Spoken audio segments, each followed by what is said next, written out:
And we are live. This is Dark Journalist. It's a fantastic crowd already. It's great to have so many of you here. I'm joined tonight by the lovely Olivia. Hi, everybody. And wow, really incredible things going on even as we speak.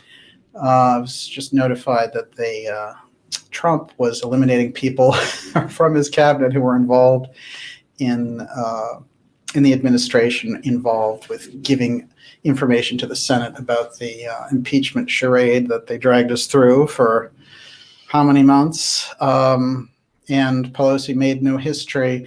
But I will say this about this process. It forms very nicely into this X Series 81 episode, because what we're going through and what we're looking at for this episode is the Mason-Dixon Stargate. And this all has to do with the Venus transit and the setup of the United States as an independent nation with the American Revolution. Interestingly enough, some information came forward in the last couple of days on something I've been working on. And I'm going to sort of preempt my own show by bringing this information forward.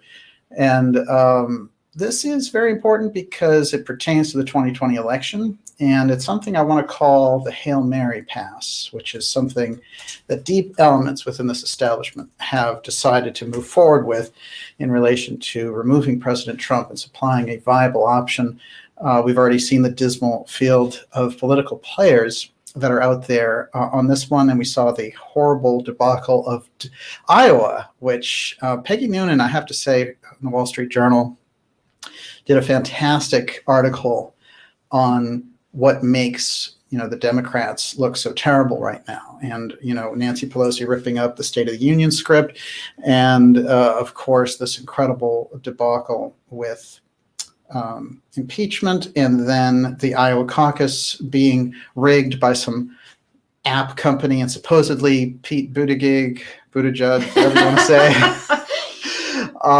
He got 0.5% more than Bernie Sanders. I don't believe that for a minute, but they didn't want to go out of Iowa with the story that Bernie was winning, because guess what? That establishment doesn't want him either.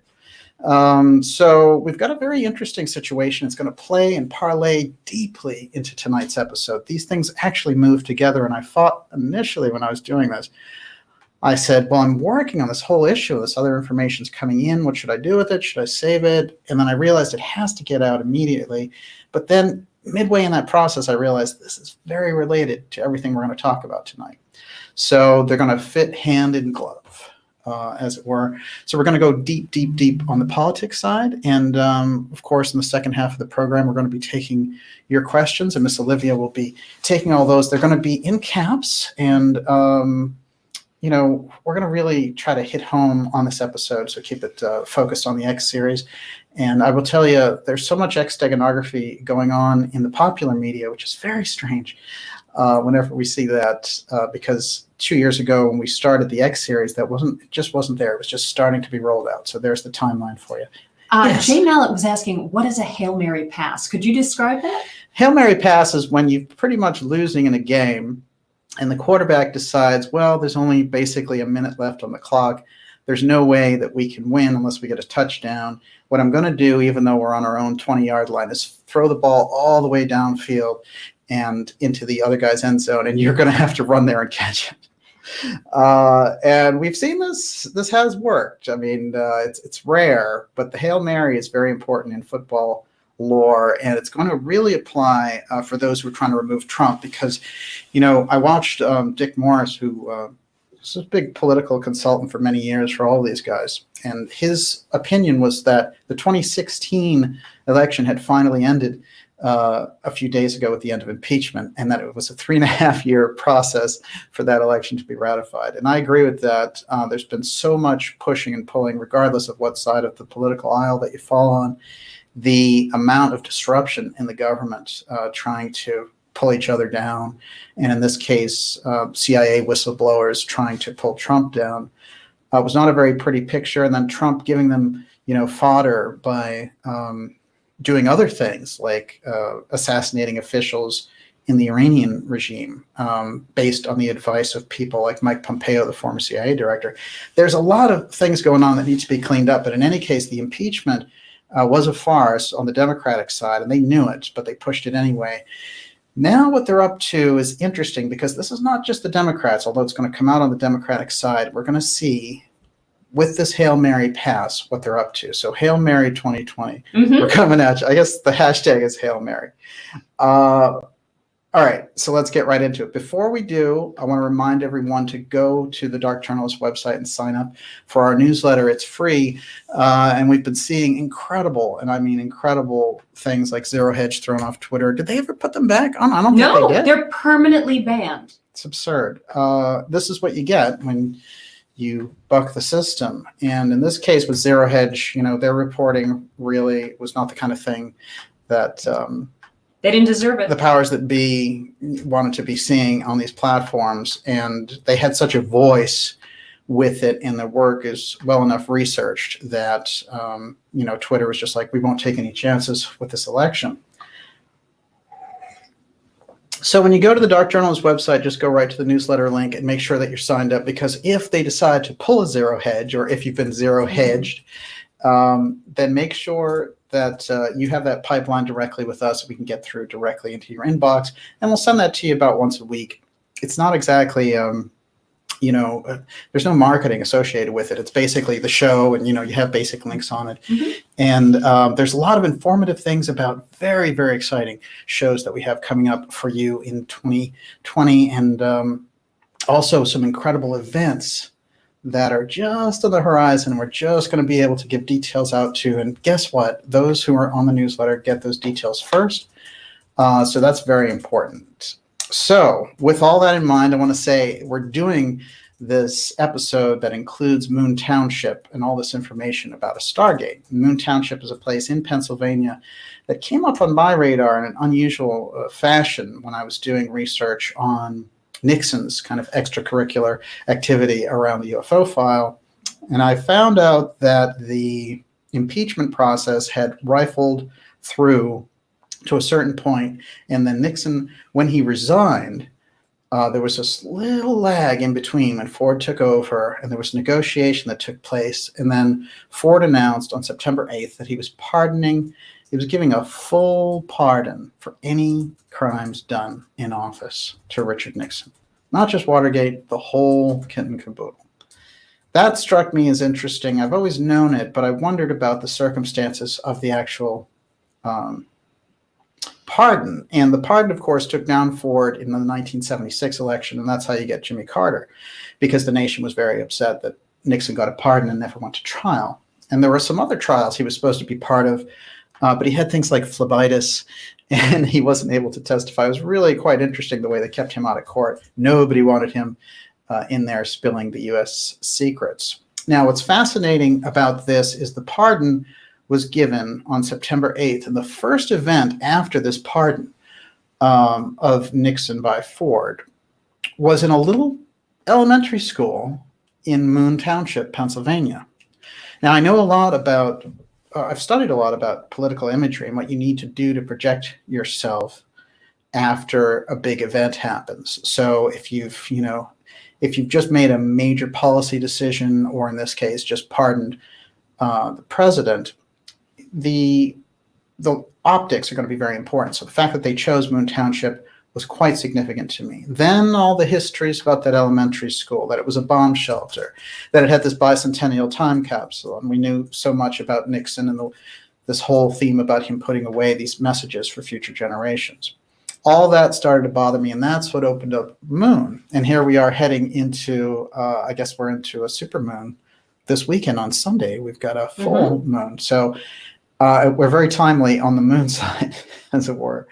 Now, the way I look at it, this all is very interestingly working together. So that's the Moon Township part that we're going to get into in relation to this political chicanery that took place around this event and the esoteric background of the Mason-Dixon line set up for that.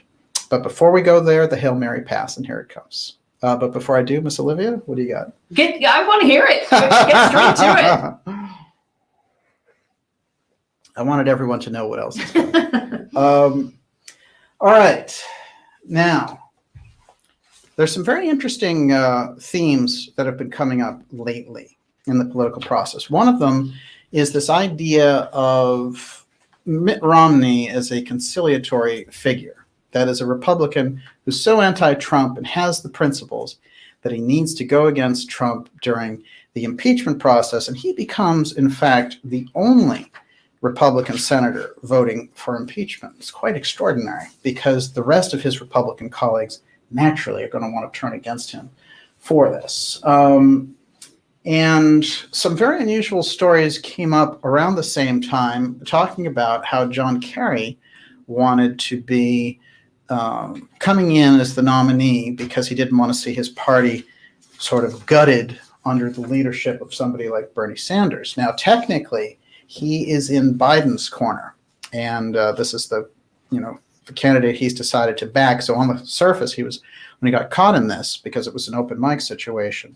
And here it is. John Kerry overheard discussing possible 2020 bid amid concern of Sanders taking down the Democratic Party. This is mainstream news now. And it was a journalist that overheard him. And they did, they had him basically dead to rights on this. He was talking about Sanders, and he was saying, I've got to get in there and save this party from Sanders. This is very important, as we're going to find out. Okay, so Kerry snapshot, part of the Hail Mary equation. The next unusual thing are a few stories that came up previously. This one was in the run-up to the 2016 election. Now, we remember that Kerry ran in 2004 and nearly beat George W. Bush, actually. He just lost Ohio, supposedly, but, Karl Rove had a way of arranging those things. And then we had Mitt Romney, who, although he lost to Obama, he certainly closed the margin by which Obama won substantially from when he won in 2008 against McCain. So this is a different situation. Now, usually a president will get in a squeaker and then he'll have a huge reelection. In Obama's case, he got in by an 8-point margin, which was pretty wide because of all these banks tanking and the global economy collapsing. But he only beat Romney by about 2.5 points. So it was not as much of a blowout as people thought. So after the fact, this came out and it says, Kerry, Romney say America blew its chance to make them president. Mm-hmm. Let's keep going. Let's take a look at this Hail Mary pass.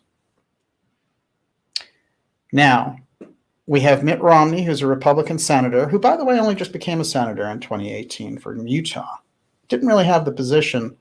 And he had just been sort of a rejected presidential candidate that everyone knew didn't support Trump. In Kerry's case, he was Obama's Secretary of State. He had a long background as a Massachusetts senator. And by the way, Mitt Romney was Massachusetts governor. So they both were in Massachusetts serving, and Kerry certainly for many, many years. And Kerry also, of course, ran in 2004, as I said, and had a lot of political pull. Now, keep Kerry and our friend Romney in mind as I read off this next list of headlines. This is CNN. Conditions are ripe for a contested Democratic convention in 2020. It's actually true. This relationship between Kerry and Romney, that's Ted Kennedy there, they all had to serve in the same government, and Massachusetts, and Ted Kennedy being the senator, and Kerry also being senator, second senator from the state, and also Mitt Romney acting as governor. Now, while Mitt Romney was governor, he enacted something that was basically Obamacare before Obamacare. Mm-hmm. And anyone in Massachusetts will tell you that if you don't have health care, they charge it for you anyway. So they were ahead of Obamacare in that sense. But that was a very Democratic style policy to implement. And that's where we're getting some waves about Romney acting on the Democratic side. Okay. Now, this story from yesterday, Washington Post. Trump shares video calling Romney a Democrat secret asset after he votes impeachment. That's a quote. Let's move right along. New York Post. Suddenly, this thing about vice president is coming up a lot. Hillary Clinton on being vice president. Never say never.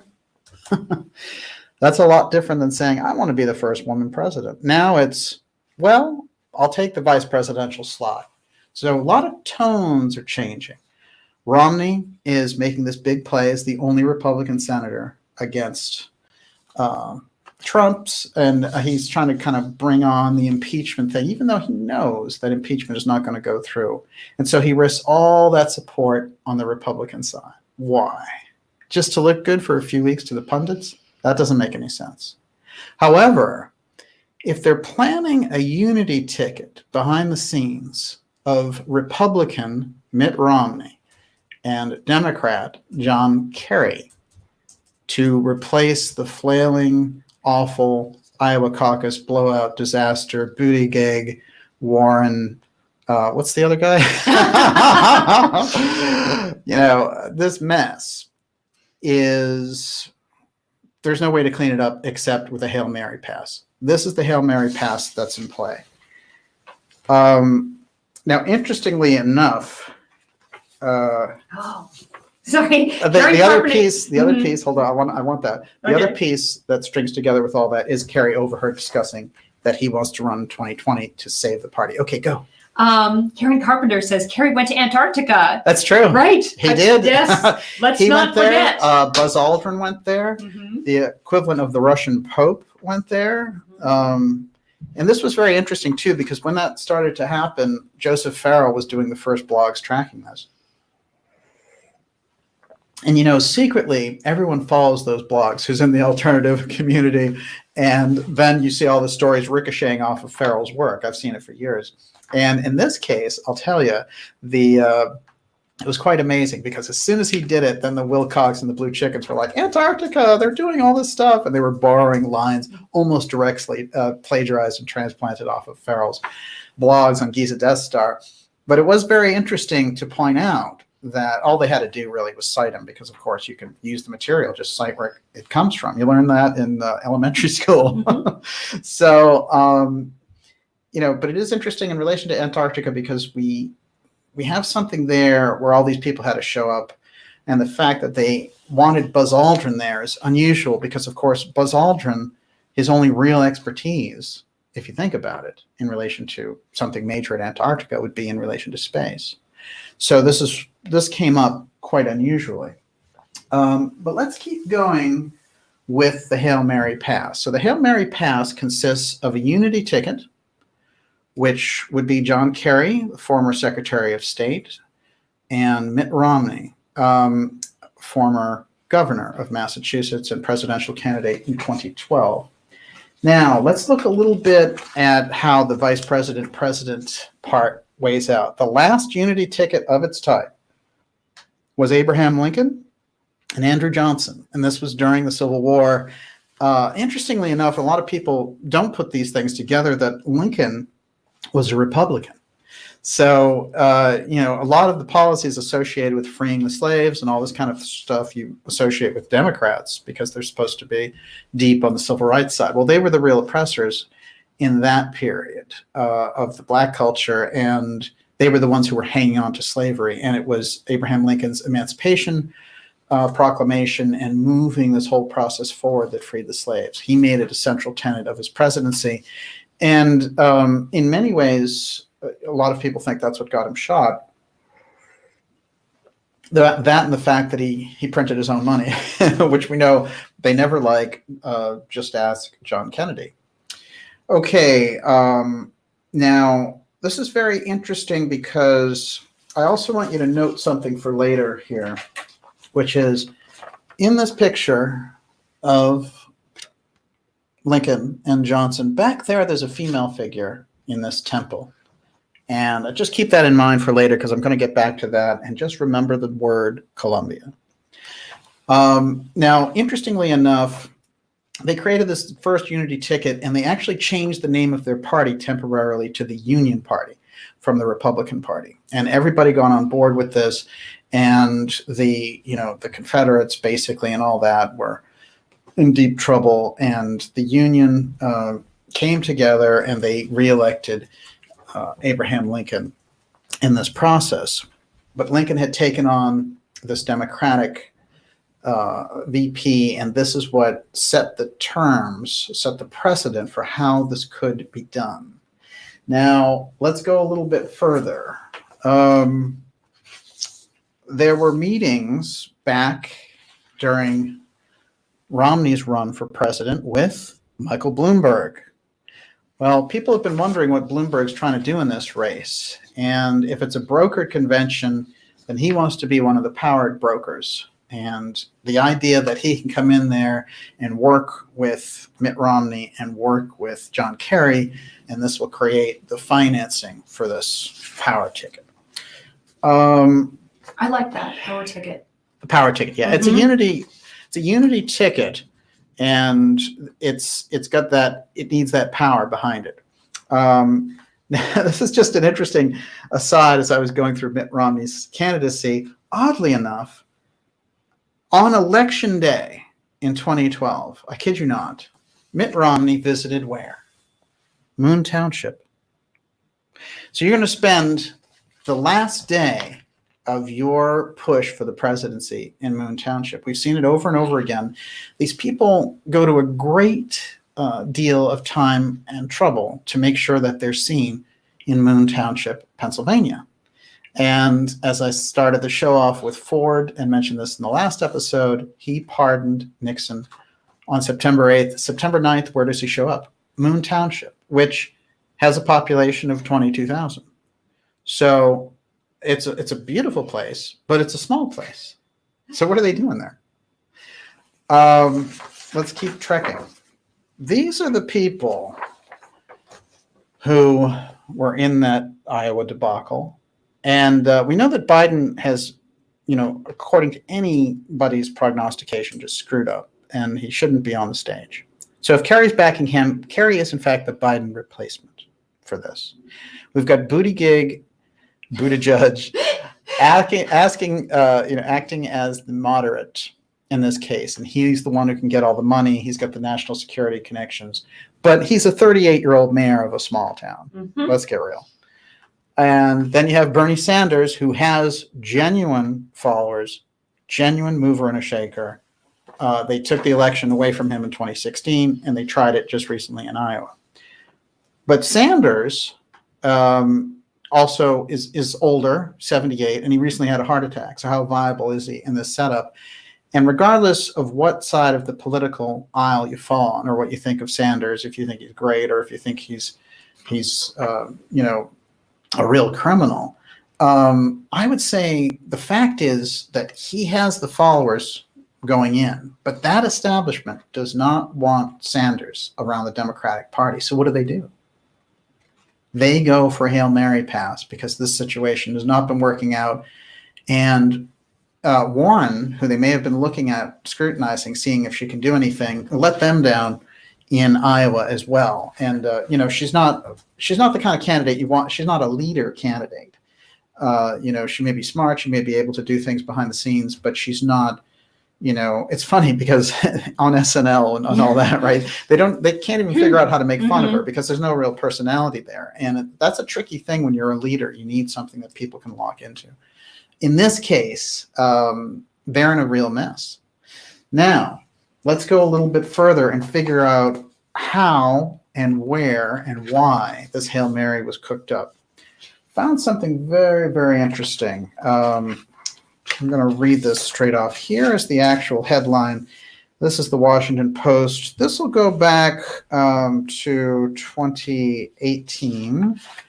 And actually, it's January 27th, 2019, so just about a year ago. And the headline from the Washington Post, John Kerry and Mitt Romney hugging. Remember, they're on different sides of the political aisle. It must be the Alfalfa Club dinner. They mentioned something about Mitch McConnell, but there's the headline. This is very important for us in this Hail Mary scenario with this power ticket that they're trying to create. At the Alfalfa Club, there are no press allowed, but the Washington Post had a plant in there. And also, by the way, Jeff Bezos, who owns the Washington Post and who, with Amazon has been automating everything and is going into space and is part of the Davos crowd and Bilderberg and all the rest of it. He's there. So it's pretty easy for them to get leaks and things like that. But the story that got leaked was John Kerry and Mitt Romney hugging. Now, it was the 106th annual Alfalfa Club dinner, and I'm going to read a little bit of this from the actual article. So it was right after the government shutdown. According to our source in the room, the dinner is closed to the press. Saturday night's celebration was held just one day after President Trump agreed to reopen the government for 3 weeks. This was that mini weird government shutdown that they had a couple of years ago. So Senate Majority Leader Mitch McConnell, all these bigwigs, Nancy Pelosi was there. Democrats planned on skipping the affair if the government had remained closed. Yeah, sure. Apparently, it was Kerry's opener from the podium that set the tone. This is the only speech in Washington that hasn't been canceled by Nancy Pelosi, unquote. So yeah, you can see they have a rip-roaring time there. The jokes are flowing left and right. Kerry joked, "I want to thank them for taking care of dessert." He went to the kitchen and said, "Let them eat cake." Ha, ha, ha, ha. Yeah. The good one-liners. Okay, and then they paid a tribute to John McCain and former members. Now, Jeff Bezos was there, as I said, and gave a speech and announced the club faux nominee for president in 2020. And they did this whole thing about Bill Frist. Now, what they do at this event is it's sort of a fun lark that they have with each other, and then they elect presidential candidates. Now, interestingly enough, this goes all the way back to President Nixon, because they elected him in 1965. He became president. George H.W. Bush, the first, they elected him. George W. Bush, they elected him, and he became president. This inclusion of Frist was interesting, but what struck me as fascinating was this. The person in charge, who was the president of the Alfalfa Club, was John Kerry, and he passed the baton to our friend Mitt Romney. So they're both presidents of the Alfalfa Club. The president before Kerry was Michael Bloomberg. Mm-hmm.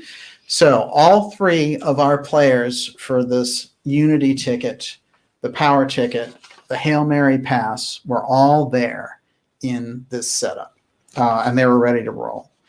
And then it goes, Mad Dog Mattis was there, and so on. Okay, let's read a little bit about this Alfalfa Club. The Alfalfa Club is a social club that exists only to hold an annual black tie banquet. That's it. That's supposedly. Yes. Mm-hmm. On the last Saturday of January. Now, here's what's interesting. The last Saturday of January was a couple of days ago. So the update on the recent Alfalfa Club rendezvous would be interesting to see. Don't you agree? Mm-hmm. Okay.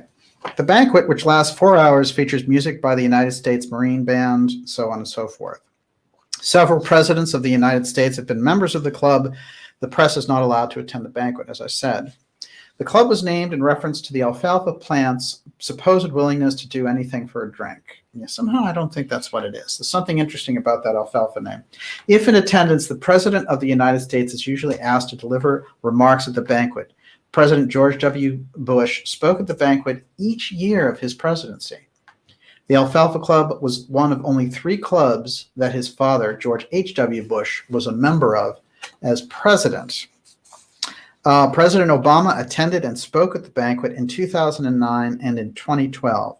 Donald Trump has not attended the event, and Jimmy Carter would not when he was president. And you know that Carter had some kind of a moral bar for what he would take part in, and so it's kind of interesting that he didn't deal with them. Several of the candidates that they do this kind of faux nomination with have become president, as I mentioned, including Richard Nixon.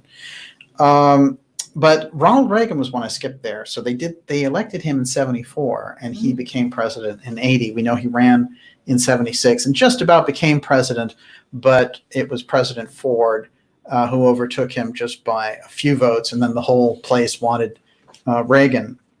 As it turned out, he was the one who had the real momentum. But then it actually, they did him a favor, because in 1980, the world was ready for conservatism, and the 80s really, all the money that was flowing, it was perfect time for Ronnie, who had really crafted his image for many, many years. And he became a huge success as president. One of the greatest things that he did was he negotiated the Inf Treaty, which is the intermediate nuclear weapons, nuclear missiles.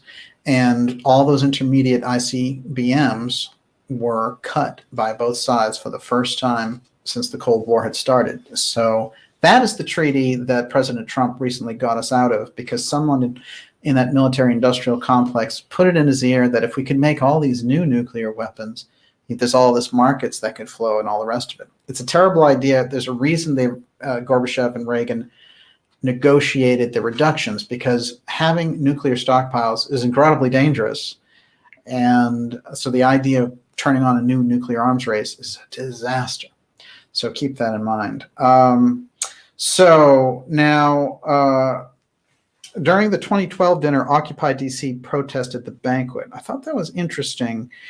And what's also interesting is that the club was formed by 4 Southerners to celebrate the birthday of the Confederate Civil War.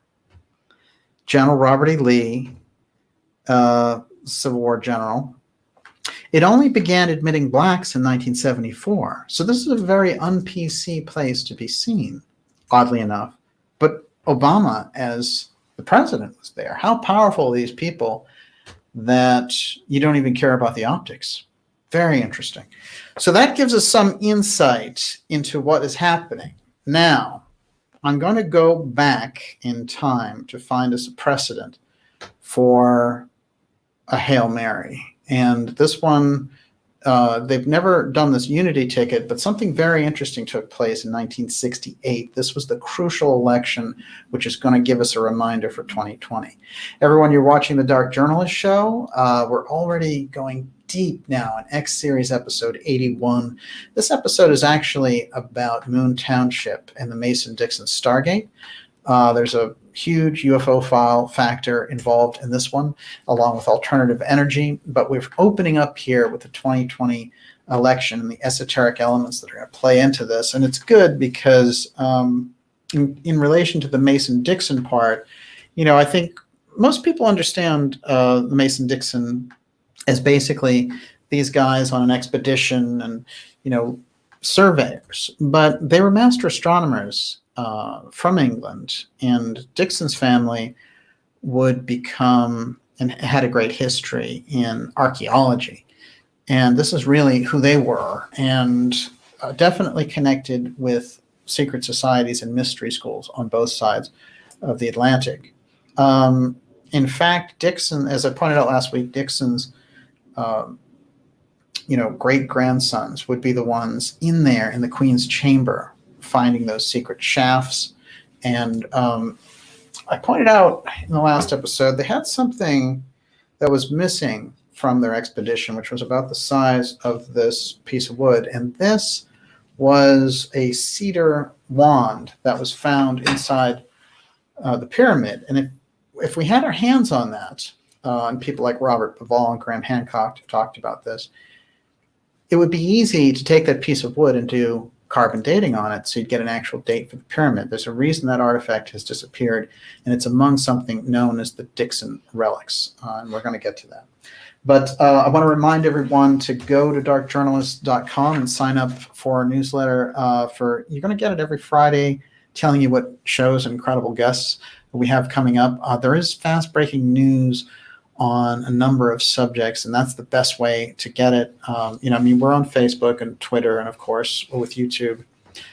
We do our Friday show every Friday night at 8 p.m. Along with some interviews sometimes on these holidays as well. Now, I want to mention when you sign up for the newsletter, it's a free newsletter, but it keeps you in the loop, and really with all the censorship, which I talk about a lot because we see it. It's a major factor in everything that we do.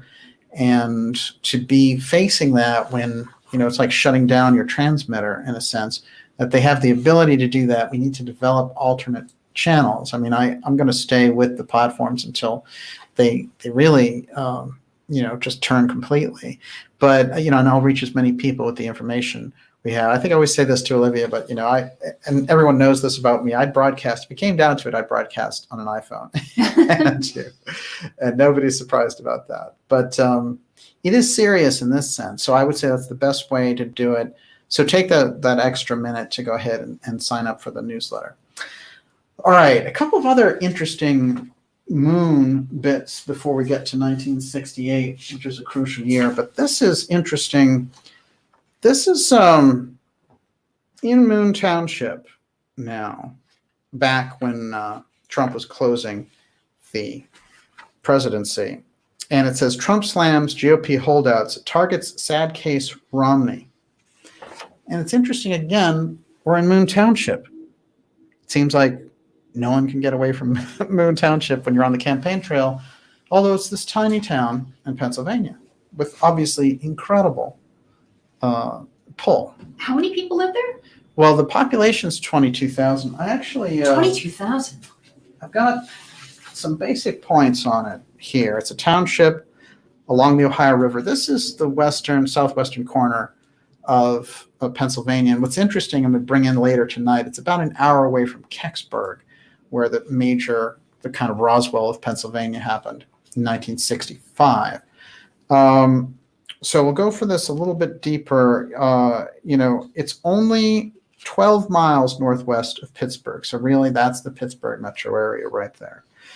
And, but yeah, we're not talking about large amount of square miles, and we are not talking about a large population. It's a very nice looking place, and I'm sure it'd be a great place to visit. But this incredible attention around it really has me wondering. One of the things that I found out is that there are, in fact, a lot of UFO sightings in that area.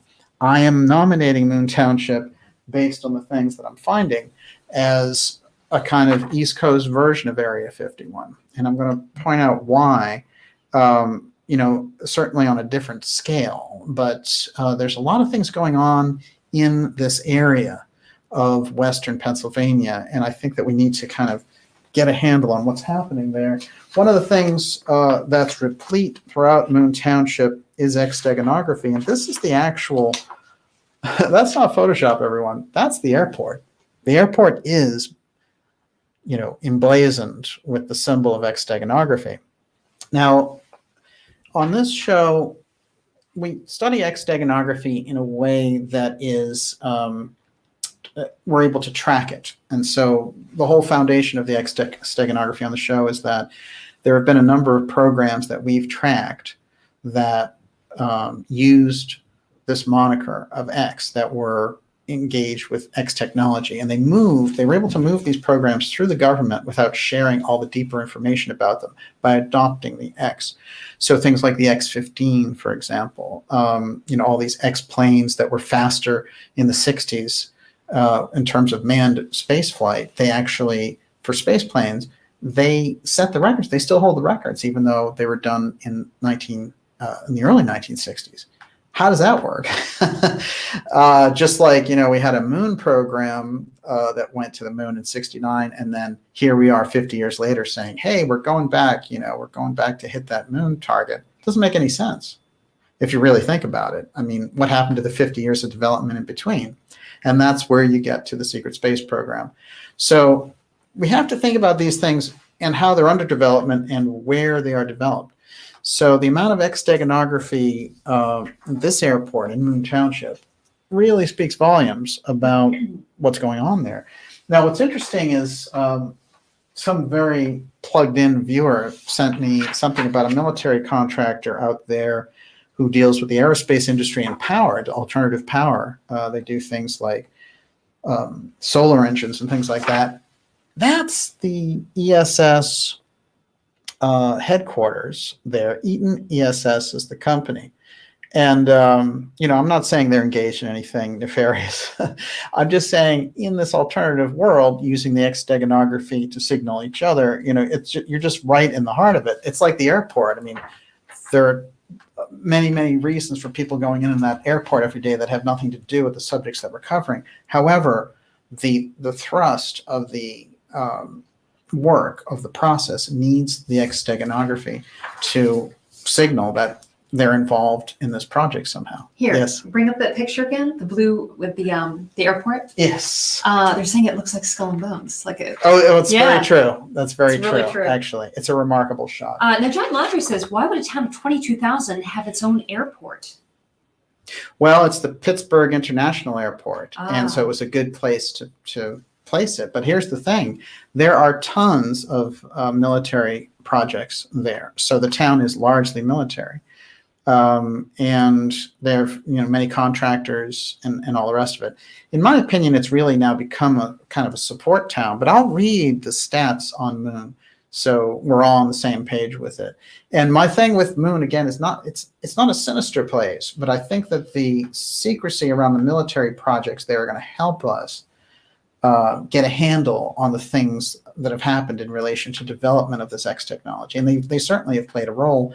And we have to ask ourselves, why does every major candidate for president have to go to Moon Township, the small place? And as we saw with Romney on the last day of his push for the presidency. But in the case of Ford pardoning Nixon, it's particularly pertinent because that's such a high profile thing to do.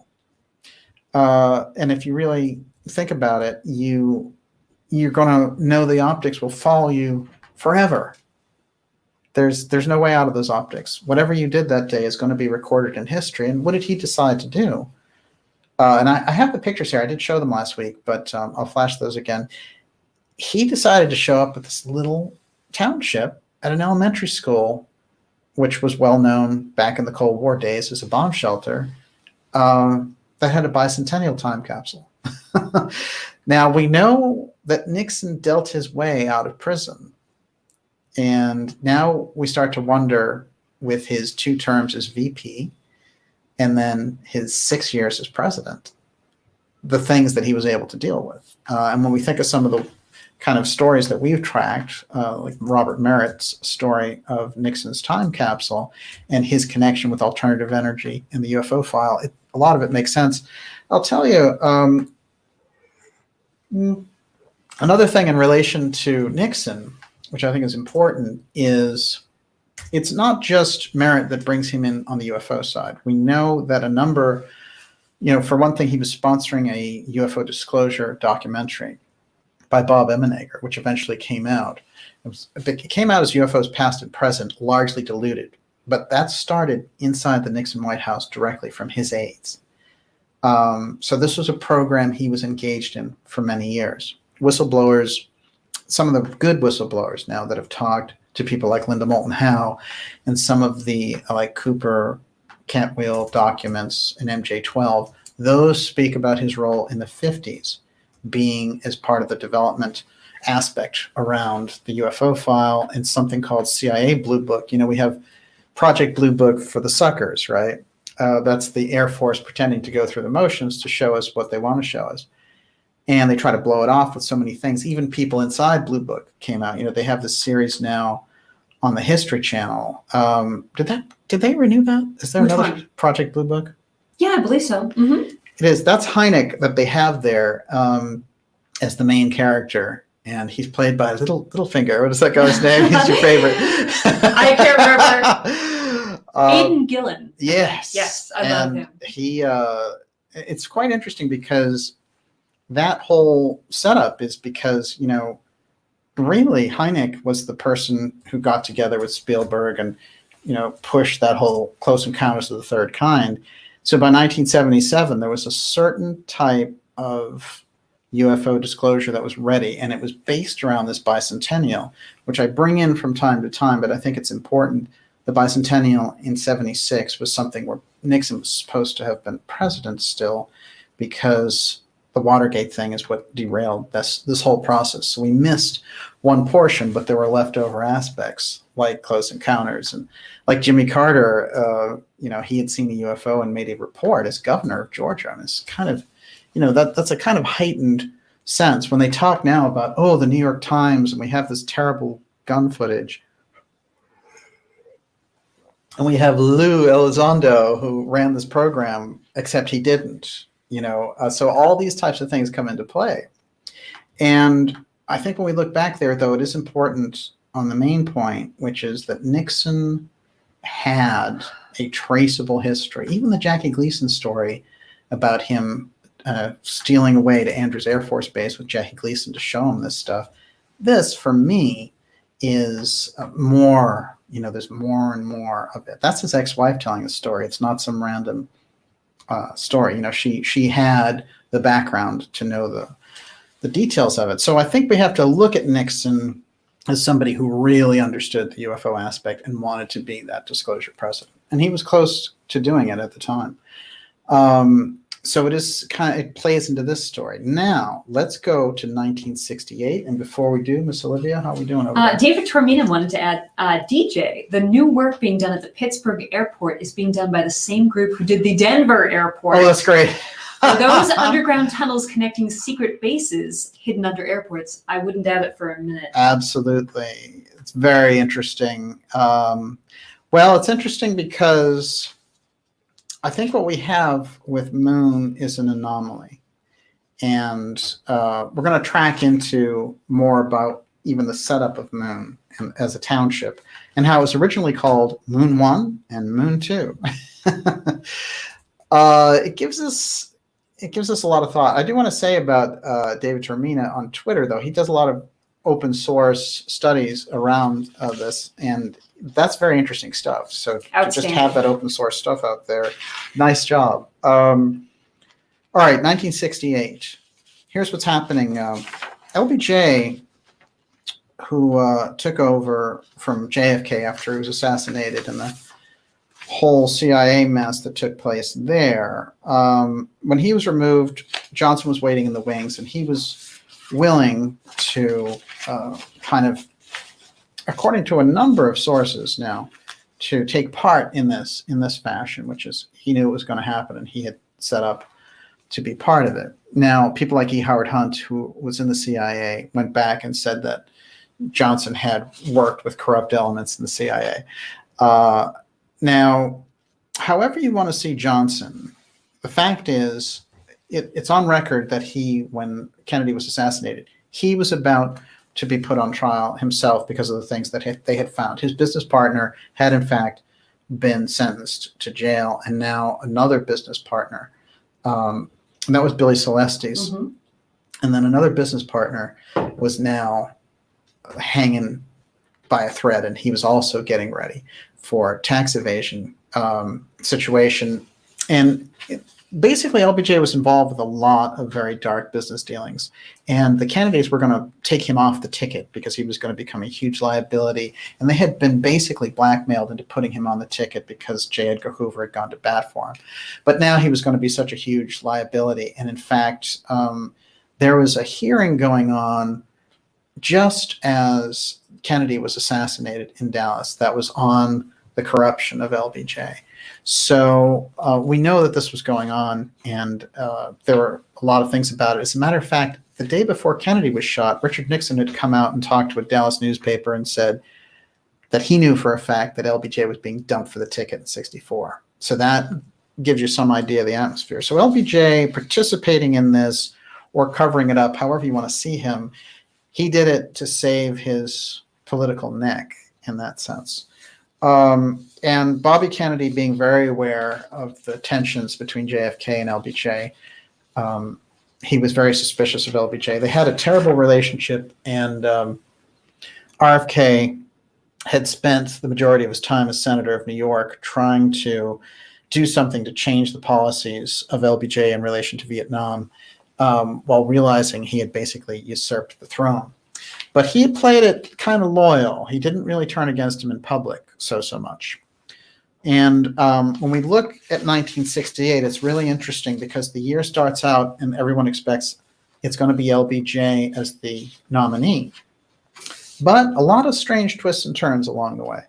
First of all, there's someone named Eugene McCarthy who is a professor, and he is a senator, and he runs and takes him on as kind of an anti-war candidate in his own party.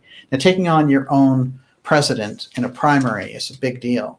So this was the nature of the environment in 1968. Lots of riots. We had come through a lot of things around Vietnam, and it will lead up to this disastrous 1968 Democratic Convention.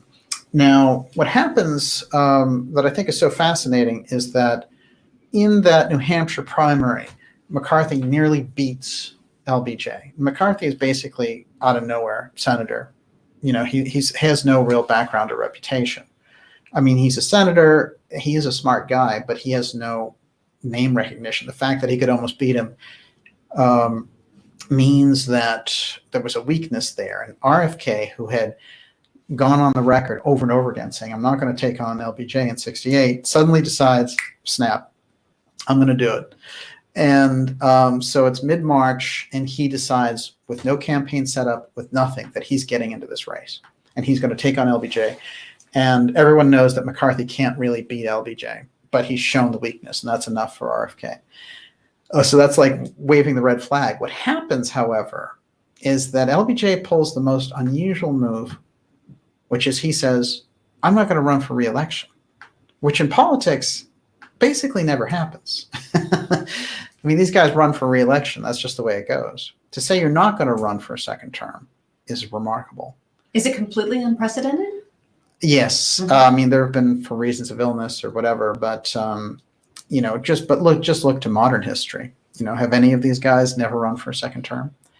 And I mean, for heaven's sake, just before him, FDR had been in for 4.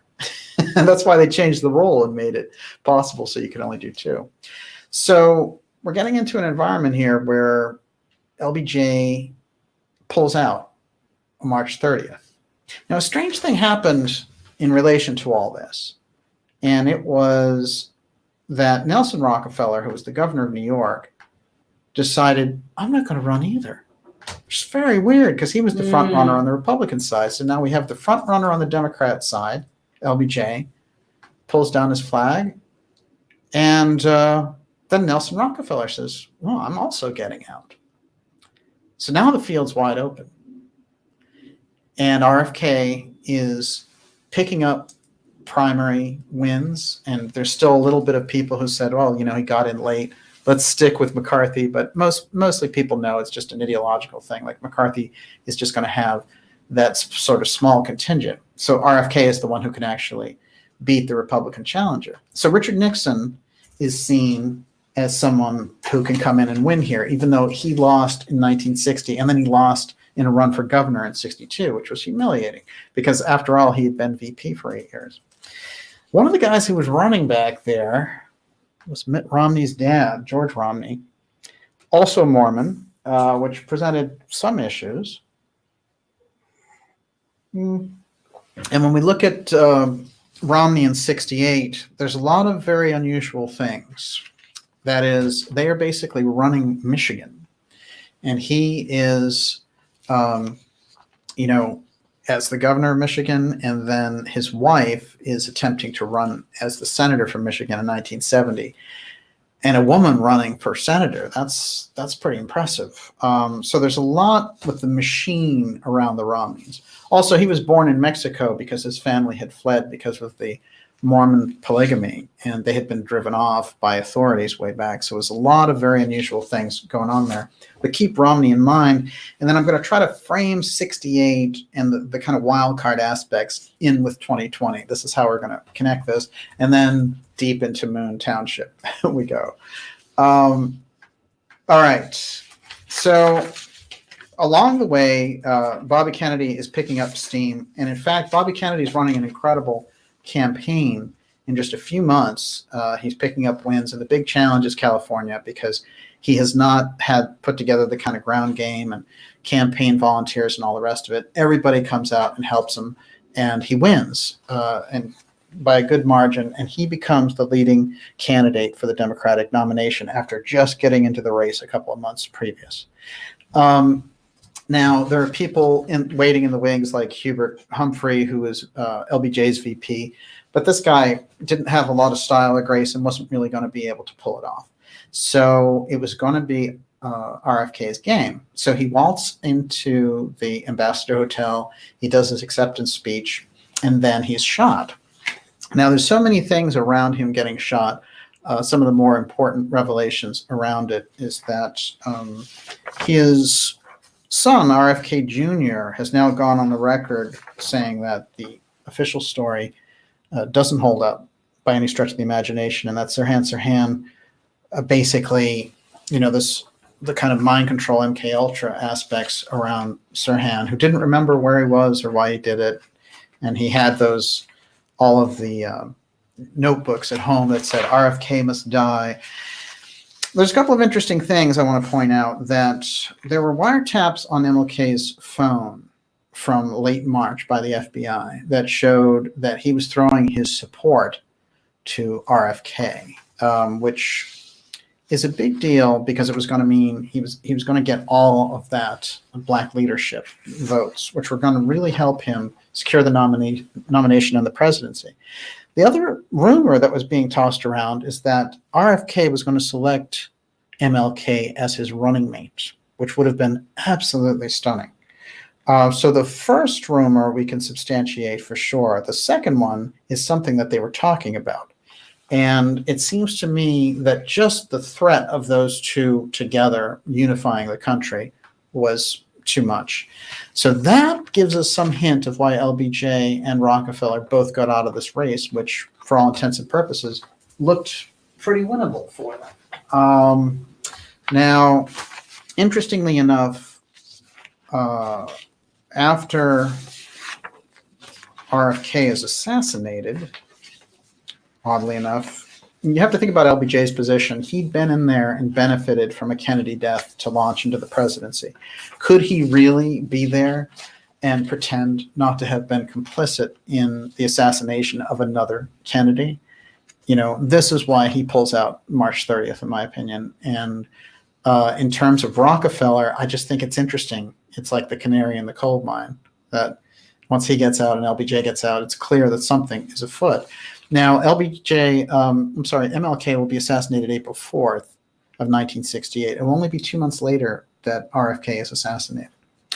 Now, with the RFK assassination came so many questions, and there was the whole MK Ultra thing around Sirhan Sirhan. Sirhan Sirhan's an unusual character who even to this day claims to not remember anything about that. There have been hypnotists who have gone in and studied him, and people with years and years of incredible experience, and they have said he is one of the most hypnotizable, suggestible subjects they've ever run across.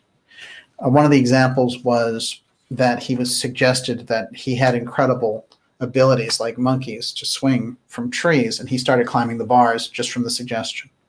So whatever was going on with Sirhan Sirhan, there's an incredible background there which suggests he was a very malleable individual. So he was perfect for this. RFK Jr. pointed to someone named Thane Eugene Caesar.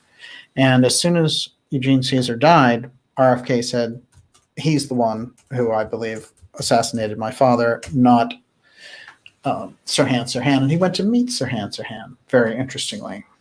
So that gives you some hint of the kind of bravery of RFK Jr., who's an incredible figure.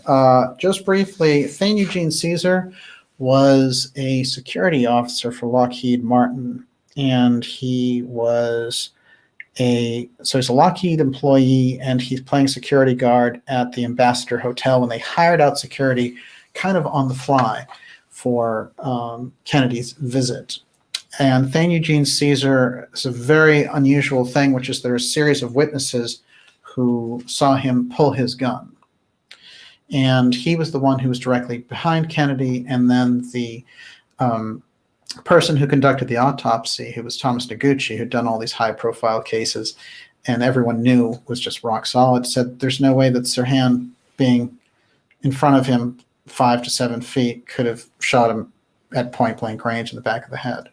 And that the person who did it had to be directly behind him. And the person behind him, who everyone had seen take out his gun, was Thane Eugene Caesar. And Caesar is an unusual figure for a number of reasons. He sort of fled to Indonesia. And in a way, he's sort of an exile. That's the way I regarded him. His history was very foggy and unclear, and he was never properly investigated because They needed to get through with the Sirhan investigation. But this assassination was the Hail Mary pass from 1968. It's a little bit different. But this Hail Mary was like, if Kennedy runs, he's going to win. And then the weakness in LBJ opened the door for Kennedy to come in. That means Nixon was not going to get in. And there was a huge apparatus, what LBJ called Murder Incorporated. A lot of this came through Howard Hughes and his organization. And they wanted to pave the way for Nixon to get in. As it turned out, and as things were, Nixon was never going to be able to beat RFK in that election. He had lost previously. It was going to be another humiliating defeat to a Kennedy. So short of saying Nixon arranged the assassination, I'm saying the forces that wanted Nixon in were the same forces that removed JFK in 1963. So that gives us the 1968 wild card. They had to get rid of Kennedy somehow, but in order to do it, the two main players had to bail out, LBJ and Nelson Rockefeller. And when you think about the way that history played out, it was Nixon. Who else could you really turn to? Nixon and Agnew. And just as a little kind of interesting epilogue to all this, two crucial little bits of information. One, Agnew is a strange figure who will become one of the only people to resign the vice presidency because of bribery charges. Went from his time back in Maryland when he was governor.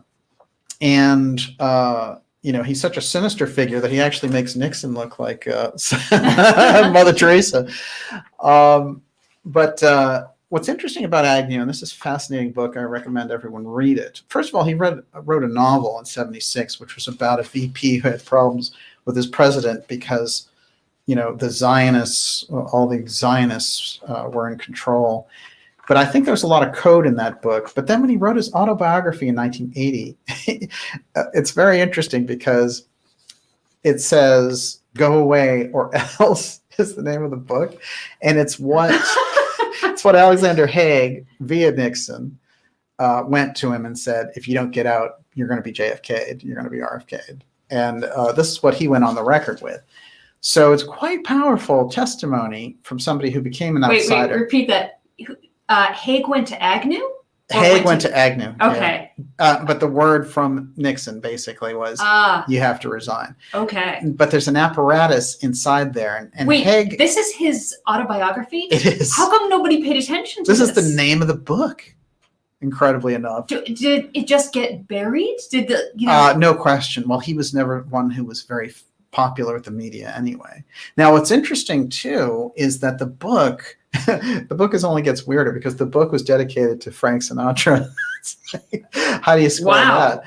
But I found out later that Frank Sinatra had lent him like $250,000. So thinking of Sinatra's mafia ties, like this is some very strange carnage left around the Nixon administration. However, that idea that he was threatened with assassination to get off the ticket is something to keep in mind about the way that this game works.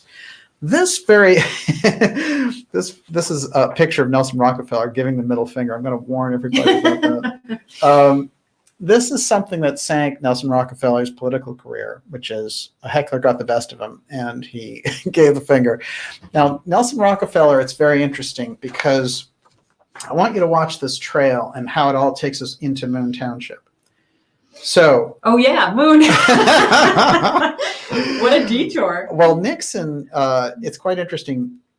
Nixon with Watergate hands over he has to now step out of office. But like I just said, Agnew was taken out. He resigned as VP. So he had to resign because of his bribery charges. And the attorney general was like, if you resign, I won't press anymore. So he gets out. So he's resigned. So now there's a vacancy there. So President Ford, or Congressman Ford at the time, is appointed vice president. He's not elected for anything. And remember, Ford was a member of the Warren Commission who was basically the eyes and ears of the FBI when he was in there. President Ford also has a major UFO file connection, which is in 1966, there's a huge wave of UFO sightings, and he demands hearings in Congress over UFOs. well, gee, I thought that only happened through the TTSA and all that. No, it happened for years and years. And this idea of this kind of comic book idea of the Tom DeLonge group, as we've demonstrated on this program, is a complete farce.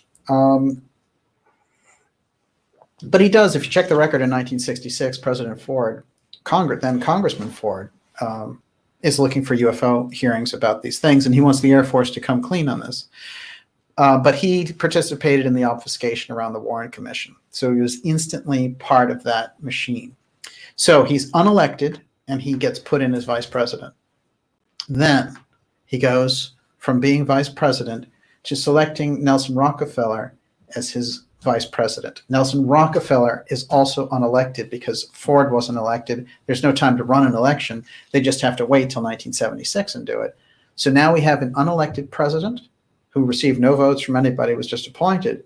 And then you have an unelected vice president who received no votes from anybody, who was just appointed. So it's an unusual situation that never took place in America before. Two unelected people running the country.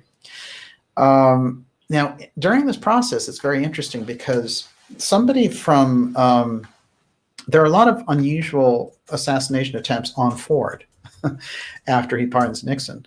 One of those attempts is from someone who was part of the Manson clan, who they let out early. And she shows up out of nowhere trying to shoot him, and they call her Squeaky Fromm. And when she goes back into prison, they ask her, what happened here? And she said, this story is bigger than you can handle or whatever. So much for Squeaky, whatever went on there. But it is interesting because we would have had this setup where Nelson Rockefeller, after laying low in 1968, we can kind of imagine a scenario where they said, look, these things are going to happen. Wait your turn, wait your chance. And then finally, when they got the opportunity, they just install him as VP, and then they were planning to take out Ford. This looks like the scenario that was building up. And it's quite fascinating because it all ties into this process. When we get to Ford pardoning Nixon, he's doing it in Moon Township. So this political process from 1968, which is the same kind of scenario that they're building. I mean, they're not building an assassination scenario that I know about. But what I do want to say is that they're building a Hail Mary pass for the 2020 election because they need it the same way they needed it in 1968. In that case, the person they needed to get around was Robert Kennedy, and they needed to install Nixon. In this case, the person they need to get around is Trump. Yes. Okay, two little factoids. Andy B said, Nixon said on video once, picking Agnew as his beep was, quote, assassination insurance. Well, he also said, he was joking, when he was talking with this reporter and about what a difficult person LBJ was. And he was talking about a conversation that he had with his press secretary, where the press secretary kind of leaned in creepily and said, well, LBJ, he never likes to stay number two for very long. Mm-hmm. So yeah, he clearly understood. What's interesting is LBJ and Nixon blackmailed each other left and right, right up until LBJ's death in 1973. Nixon blackmailing him with, I'll expose your role in the JFK assassination, and LBJ blackmailing him with everything, pretty much. So now we're going to move into the section on Moon, but before we do, Miss Olivia. Okay, Gerald King said Romney was Michigan governor during the UFO flap. He and Ford helped bury the issue. Oh, that's a good point. It was Romney, yes. And Tricky Vicky says, do you know that Ford was our last Freemason president? Oh, isn't that interesting? Well, he's the last identified one. I wonder about the actual truth around that, however, because it's interesting because Trump being Scottish and in the building guild, he must have Masonic connections in his background. I think that's clear. And but in terms of identified Mason, it's a really good point. Yes. Jane Mallett says the Bushes were Skull and Bones higher than Freemason. Yeah, good point. And, of actually, course, yeah. John Kerry is Skull and Bones. Yes. As a matter of fact, when that was taking place, the 2004 election was called the Skull and Bones election because it was Skull and Bones on the right and Skull and Bones on the left, duking it out.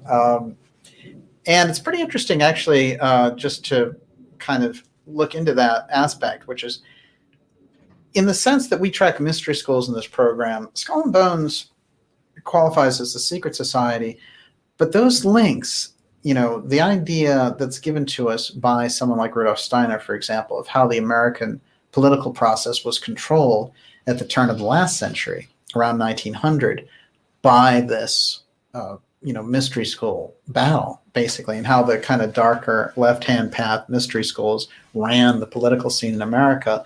That gives us, I think, a lot to work with in terms of kind of a look behind the curtain at all this. So some of the things that we look at, like Bohemian Grove, Skull and Bones, it makes more sense when we look at it in the light of the mystery school information presented to us by anthroposophy and theosophy. Well, we were talking earlier about really, if you just bottom line this, especially with JFK, there are two types of leaders. One, they believe in and protect slavery. They are the slave owners.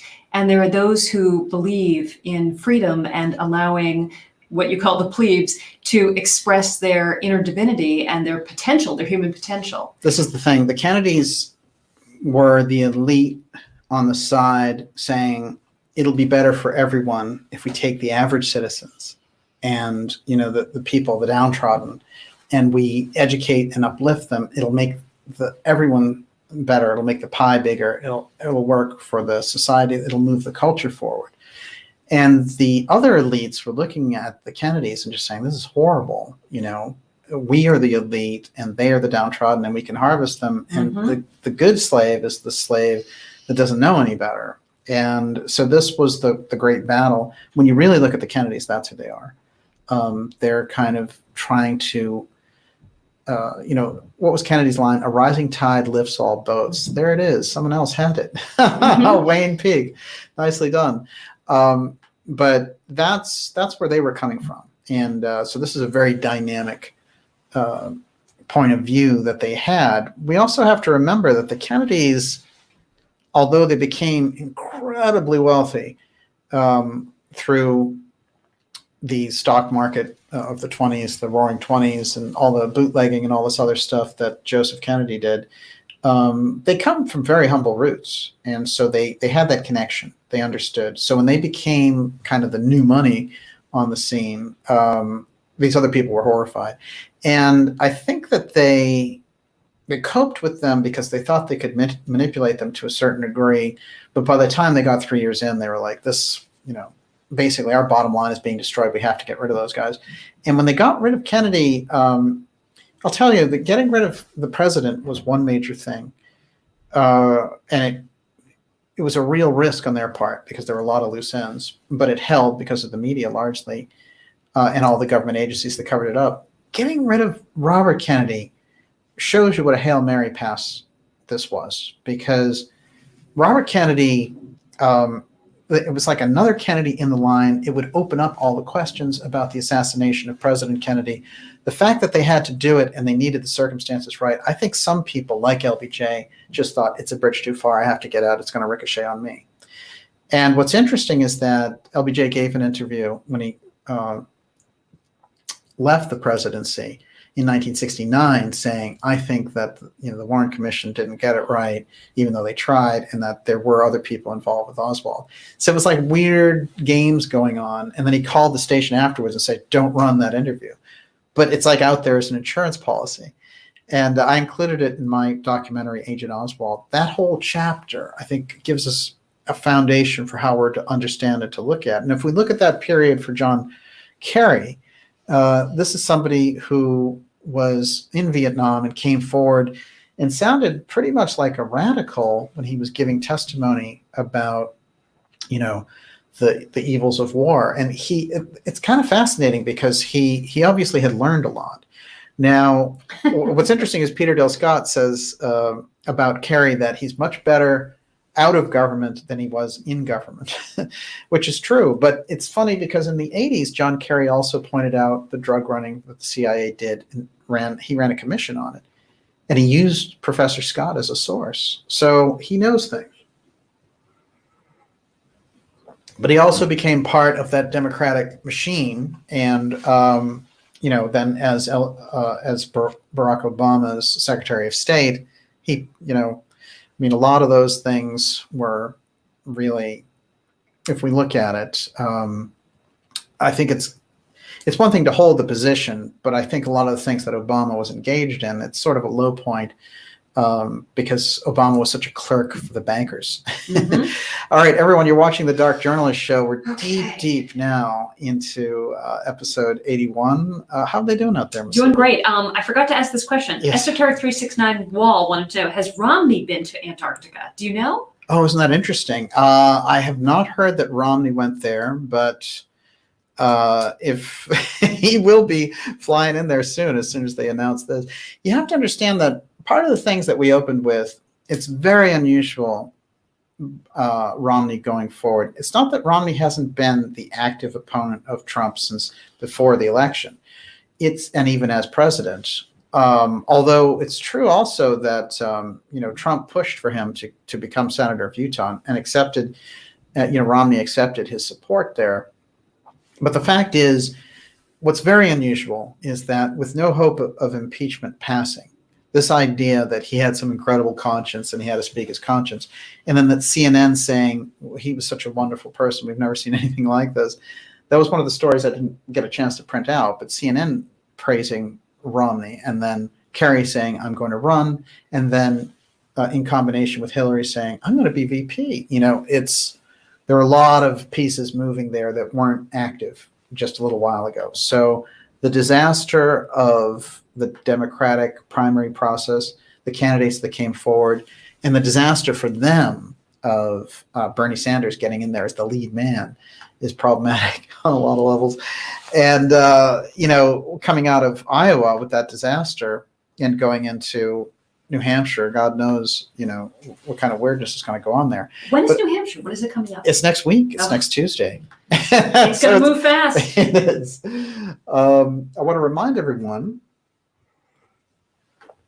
while we move into Moon here, which I preempted my own episode to make sure that this important Hail Mary information came out. What you want to do is go to darkjournalist.com and sign up for the newsletter. This is just a good way to keep us in touch. It's going to be the type of pipeline that we're going to need. The site is undergoing some reconstruction now, so it's going to be something that's a lot more interactive coming up this spring. So you're going to want to be a part of that. You're going to want to subscribe to the site. We've made it incredibly accessible for everyone. So get behind the work that we do on this program and make sure that it counts, and make sure you kind of get behind the things that are giving you the truth in this field, which is very tricky because I feel like, you have to stand up at times and just support the right stuff. And that's what I've been trying to do. And for me, I think this is the important information that we need to get out. I always point to shows like Catherine Austin Fitz, who's a frequent guest on this program. There is a lot of information that's available for us to be able to suss things out and to move through this process. And so it's certainly not for lack of resources. And what I'd like to make the point that the mystery schools over the years have left a tremendous legacy of mystical information as well. And so we're not just hung out to dry. The information is there, and it's up to us to kind of mine that to move the process forward. So that's what we're trying to do here, and we really appreciate your support. Okay, so it's on to Moon. Do you have something else? Actually, I just wanted to say, Gloria Charlier says, I grew up in Western Pennsylvania in the 50s and 60s. Did you know that 17 miles northeast of Moon Township is a town called Mars? Oh, yeah. By the way, I remember you. all the history you're talking about tonight. This is great fun. So does Mars come up tonight? It does indeed, Okay. Of course. But thank you for telling us about it. Yeah, Mars, you've got Mars, Moon, and Apollo. And these towns are going to play kind of a major role in understanding what's going on there in Western Pennsylvania. And I mentioned Kecksburg, which is where the crash happened. It strikes me that really, if you look on the East Coast, that this is a hidden aspect over there in that general vicinity. And like I said, Moon Township, the people are probably very nice, and the place is beautiful. I'm talking about more the kind of aerospace, military contracting, Air Force development, the fact that the leader of Space Command visited Robert Morris University there to give a speech on the Space Force in Moon. I mean, we're getting a lot of signals that there's something very important going on there. Okay, so what's the background on that? Well, one last thing I want to mention about before we hop off into that, I forgot this little piece, which is about how this power ticket almost showed up a couple of times in recent history, and the year was 2008. McCain was in trouble in that election because the economy was going south, and he eventually made the wild card choice of Sarah Palin, the Alaskan governor. Obviously, it was a weird choice. The person that was a good choice, supposedly for him, and the power ticket that he was developing and that some aides had told him would really work was Joe Lieberman. And, Lieberman was a Democrat. He was the potential vice president. He was the running mate of Al Gore. And he had run as an independent, and he also had become a Democrat. So he went back and forth. But he was definitely on the Democrat side. So McCain and Lieberman were such good friends that they said, we're going to create this unity ticket because there's too much disunity. That was 2008. Just wait, right? But as it turned out, that didn't happen. He didn't have the guts to do it, and he chose Sarah Palin instead. But along that line, and what's interesting is this unity ticket idea has been out there because in 2008, there was Nebraska Senator Chuck Hagel, who eventually became defense secretary under Obama. But he was a Republican senator. And he had voiced rejection of the Iraq war during the Bush administration, and the Bushes hated him. So Obama, what they were looking at with Obama, his advisors, was that he wasn't really strong on defense, and that maybe the nation would trust him for this and that. But Obama didn't want Hillary there as his VP, waiting in the wings, although he made her Secretary of State. So what we have is a situation where he needed somebody who could carry that weight, that banner. And so in the 2008 election, coming from a New York Times article, we've got Hagel was rumored to be a possible running mate for vice president for then Senator Barack Obama. On June 20th, 2008, Hagel said he would consider running with Obama if offered the VP spot. Now there's another suggestion, a hint of this unity ticket, power ticket. And it was going to be put into play in 2008 on both sides. They both kind of risked, are the other guy going to do it? Am I going to do it? And in both cases, they bailed out. And so in this case, in 2020, you might actually, we'll get a look at what that looks like. Some unusual history is going to draw us back into the Mason-Dixon discussion from last week. And what's interesting, I think, when we look at Mason and Dixon and we go back to the foundation of the revolution, to consider that they were just previous to that. So they were kind of laying down the foundation for what was going to be the boundaries for the American Revolution. When I look at them, I see a kind of a master ritual taking place from 1761 when they're together watching this Venus transit. Now, I want to spend a minute or two on the Venus transit and then tie it into Venus as a character and how the mystery schools and these secret societies were putting forward a kind of female deity that they called Columbia, which was the actual name of America.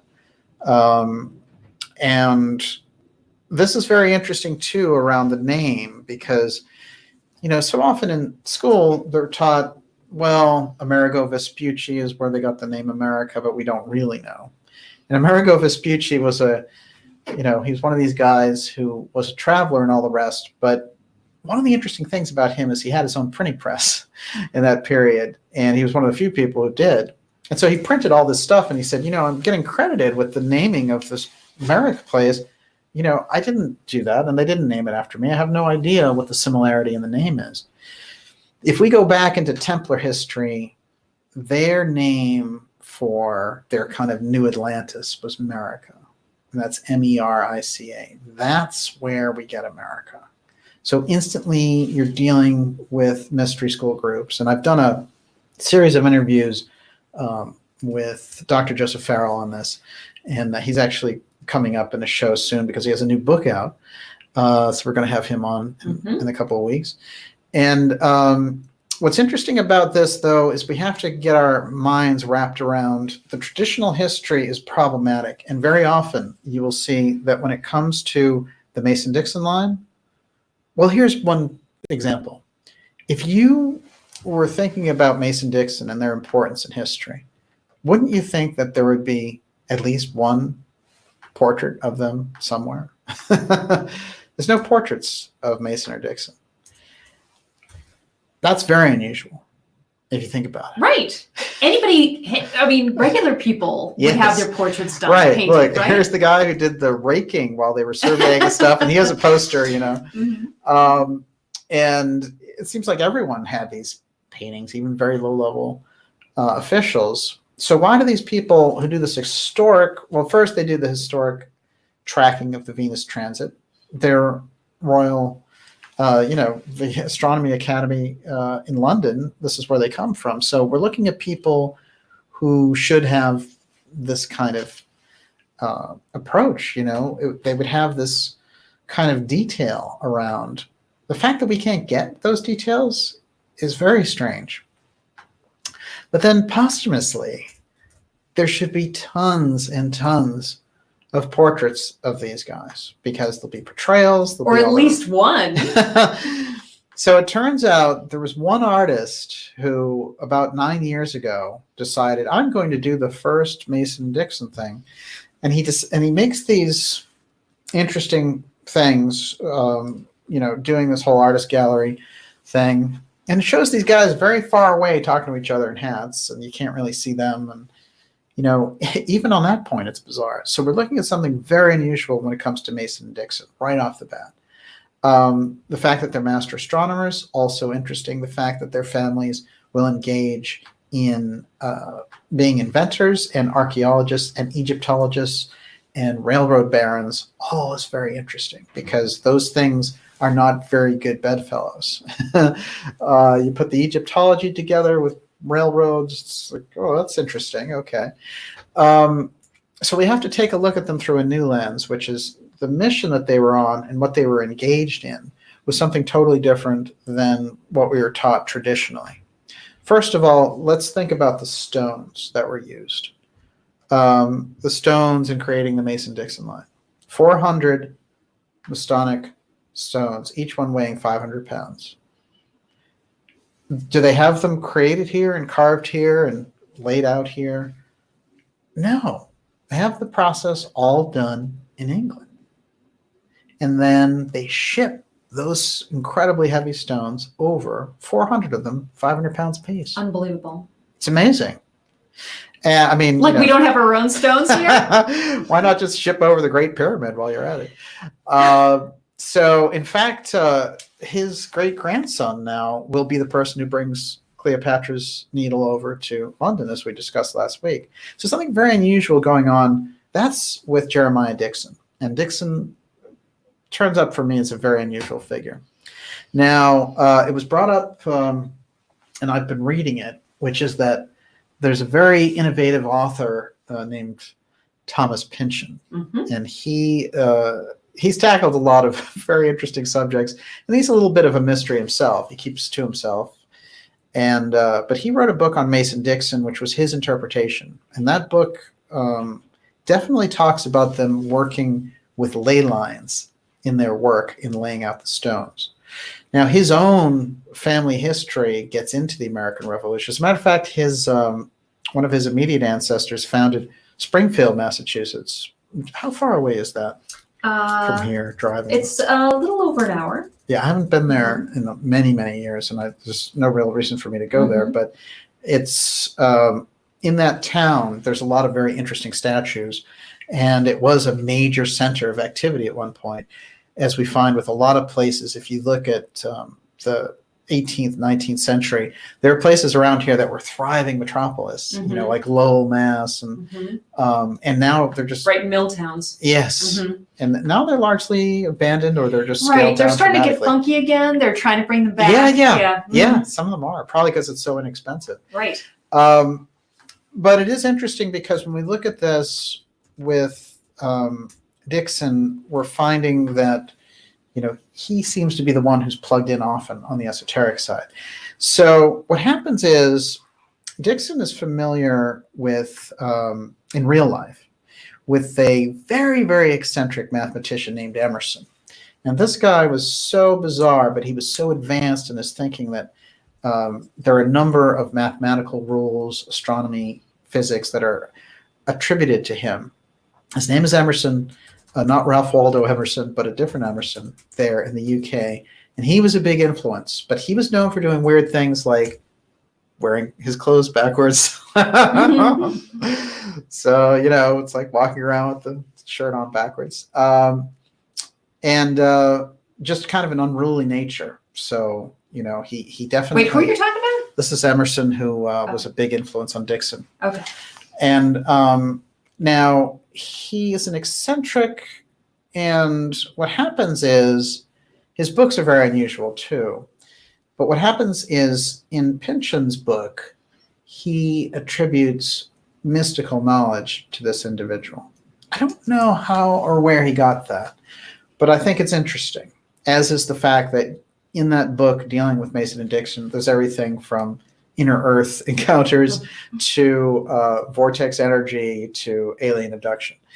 And it's interesting to me that this is where he arrived at in his fantasy thinking. However, knowing Pynchon's background and looking at it and thinking, his family was kind of engaged in that Revolutionary War. Does his family know things, and have they spread that out? And is that how he got some of that put in there? But there's a lot of mysteries around Mason-Dixon in any case. And the fact, so there's a lot of room for conjecture because, as I said, even their portraits don't exist. Now, there are esoteric rules around certain things, and we've covered them before in relation to people like Gurdjieff and Jean Dixon. Part of that has to do with hiding or obscuring, creating an actual obscuring trail around your date of birth. Now, a lot of that is so people can't cast horoscopes, and people in the opposing camps, that is. And so these people show up kind of with multiple birth times, especially when you could more easily get away with that in that era. So, we have this thing. But to lack portraits, I think, is a special omission, shall we say. Let's take a look. It's deliberate. It is quite line. deliberate, absolutely. Let's take a look at what they were doing before the Mason-Dixon line, which is what they got selected for. And then we're also going to meet a founding father along the way. This should be good. Now, we have to think about 1761. There's a major event about to happen, and it is the Venus transit. And the Venus transit, if you're an astronomer, is like the Super Bowl. It's actually once in a lifetime. So I guess the Super Bowl of a lifetime. And you have to do this. And in this case, the Venus transit, though, it shows up in 1761 and 1769, and then you'd have to wait another 150 years for it to come around again. By the way, we had our last one in 2012, and the next one's in 2117, if anyone's keeping score. And I'm sure we'll be around and doing X series episode 500 by then. But what I liked about this, when I was thinking about the Venus transit of 1769, is that one has a different crew on board. So the 1761 transit, I believe, is very important to the founding of the American Revolution. Now, that 1761, it's like the signal, as it were. That's the angle that we're going to come in on, which is this astronomy mystery school knowledge around the American Revolution had to be timed correctly in order for it to work. And so the people that keep showing up over and over again are Washington, Franklin, and Jefferson, and another founding father named David Rittenhouse. And this is going to parlay. We're going to do an episode. We're not going to be able to fit it into this one, but the apotheosis of Washington and this incredible painting that's in the Capitol building is something that gets to a lot of this. And we're going to touch on it briefly here. Now, one of the things I want to point out is that Mason and Dixon get together and they observe this Venus transit from Cape Hope in South Africa. And one of the important things about the transit is it brings together all these astronomers, but it also brings together all these secret society people.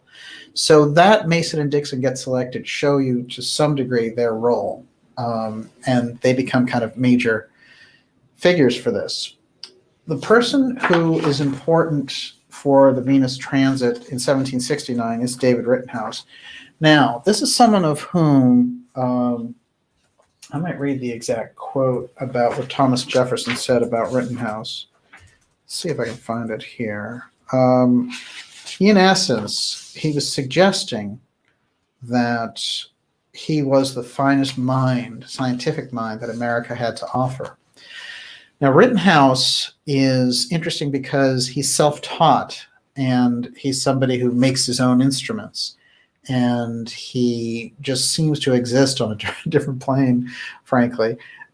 He's so incredibly capable in mathematics and astronomy, but having not gone through this training in these London schools, this is somebody who could do it himself. And so our friend Jefferson is saying to his European counterparts, the greatest mind that we have in free America is this fellow Rittenhouse, and frankly, he can best any of your best scholars in Europe. I think it's amazing that I've never heard of him. I mean, obviously Ben Franklin, if I was asked, who was the greatest scientific mind of that era. True. But it's Rittenhouse, who is clearly maybe on the spectrum. Yes. Yeah, probably that's an excellent point. A machine empath or synesthete, for sure. Now, this is very interesting, and it gets into that. Mm-hmm. Well, he raised a lot of good things there. Mm-hmm. What I would think about it is right off the bat that Jefferson, who isn't somebody who is known to do these flowery intros for people. He tends to play things down, and even when he was president, he didn't want to be remembered as president. He called himself the president of Virginia, the governor of Virginia. A couple of quick facts about Rittenhouse.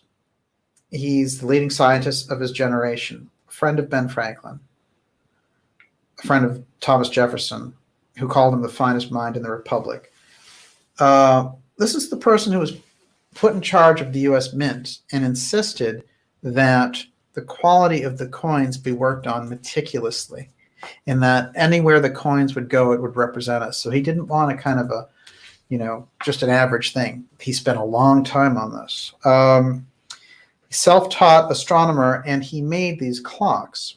Now, what's interesting is in the Pynchon novels, and this is speaking from, the real facts, but in those novels, Mason and Dixon create these clocks that talk.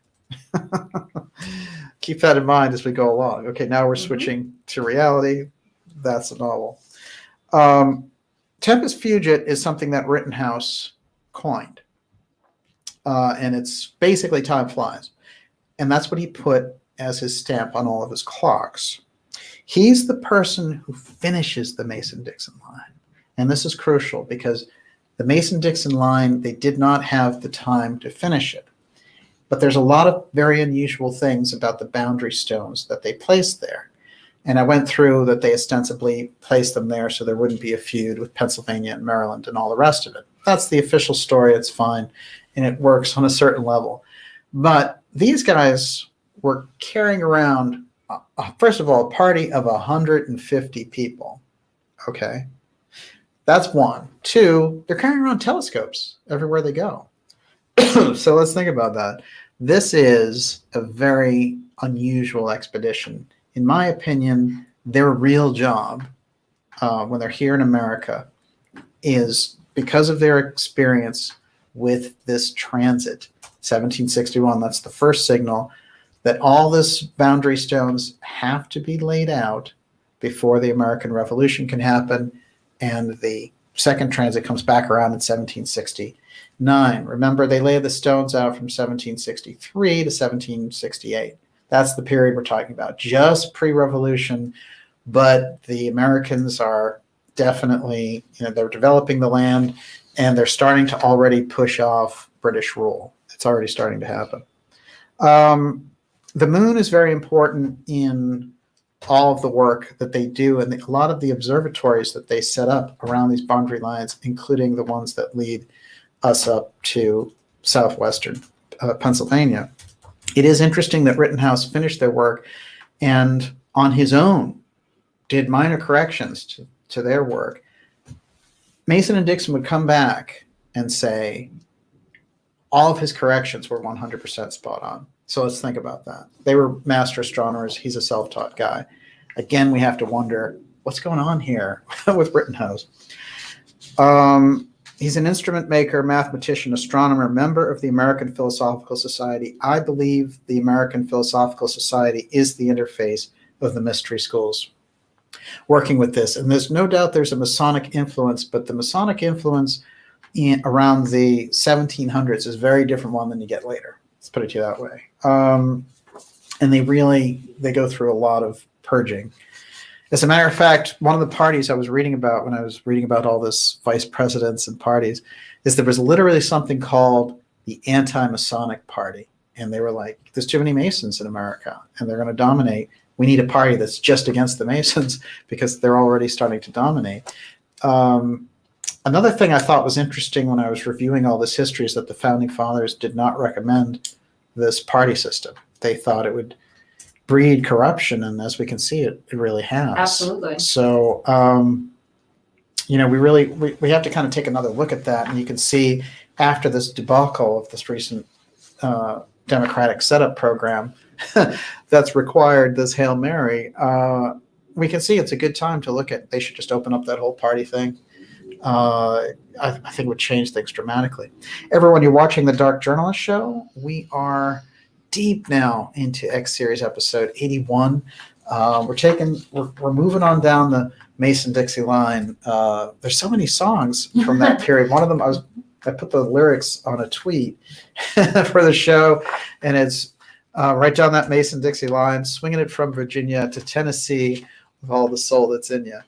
And we have to keep in mind the spirit of that period. There's so much optimism, and there's so much of America to be explored. It's largely forests and incredible nature, and they have just started to make it into something workable, and they're getting free of the kind of yoke of oppression from British royalty, which I think is a crucial factor. And I want to remind you, while we're in the middle of all this, to go ahead and sign up at darkjournalist.com for our newsletter, because that is really how we're going to stay in touch for the important things we have coming up. And I want to make a note on it, which is in terms of preference, it's great if you can follow us on Twitter. It's great if you can follow us on Facebook, YouTube, and we're going to do as many updates there on those platforms as we can. But it's really in the newsletter where you're going to get things the most up to date and where we're going to be able to communicate directly with you. So I highly want to kind of emphasize that one. Okay. Miss Olivia, before I go on, how are you doing there? Donnie Rotten wanted to know, are there any Dixon descendants today? If so, who are they? I like that. Donnie Rotten? That's great. Yeah, as a matter of fact, do you remember I mentioned these Dixon relics that disappeared? I have some right here. This was the ship that they brought over Cleopatra's Needle, and actually John Dixon created this, and he's a direct descendant of Jeremiah Dixon. And these artifacts he found in the Queen's Chamber. And I showed these last week. One of them is a granite ball over here. And this is a kind of a piece of the limestone outer part of the pyramid, which they eventually took off and made the city of Cairo after. And then over here, we have these hooks that are used for very important mystery school ceremony they did with the pharaohs, which was called the opening of the mouth ceremony. And it was to move the soul of the pharaoh onto the next slave. And the close-up of those artifacts here, there's the granite ball. And what's missing, as I said, is that cedar wand. And I showed you kind of a facsimile of it. But that cedar wand, which I think I have a shot of that, yeah. That is, it is also a very unique relic. But what happened was Dixon's great-granddaughter, in hearing that these things were missing, discovered two of the items, the ball and the hooks. And so she came forward and gave them to the British Museum, and that's how we even have them today. But they were missing for 100 years. So what's also interesting is they disappear, and then Cleopatra's Needle disappeared for a month as well when it was being shipped over. It's gone. Everyone thought it was lost at sea. My feeling is that the master masons working in the UK used those objects, and that the mystery schools, on the good side or on the bad side, the mystery school element would be very important to have relics from inside the Queen's Chamber at the pyramid. So that's why I think those things were lost in history. And then, they turn up when the rituals and all the rest of it are done. But it is interesting because that is the family of the Dixons. So yeah, I mean, they're still out there. And I can't point to anyone right now who's sort of an inventor or an Egyptologist who's a direct descendant of Dixon, but it's quite possible. Yes. There's thousands and thousands of Dixons. Yeah, true. Who can say? Well, but you could also say that is a pretty direct line from Jeremiah and John and his brother, who had an unusual name. I'm trying to think. I actually can't think of it. I have their story here, but I do highly recommend the term really that you can search it under is Dixon's relics. This is really, I think, that something quite important for us to know more about, because of his work was really the groundbreaking work with the pyramid before there was all the fanfare, before there was, so much of the Zahi Hawass madness around it all.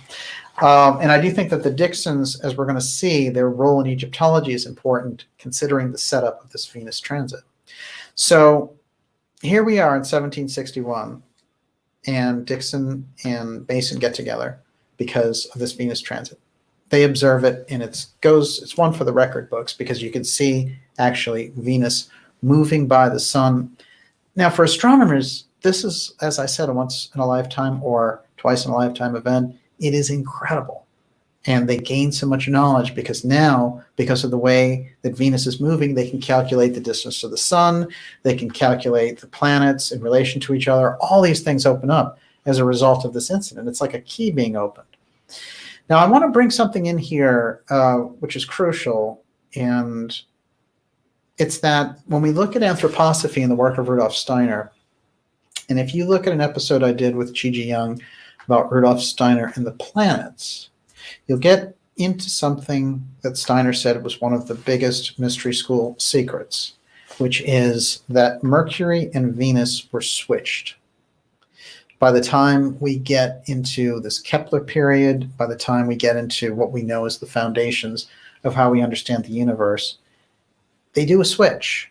And the name that was planet Venus and the name that was planet Mercury are switched intentionally because those mystery schools don't want these sort of groups to use this information, whatever it is that's coming out.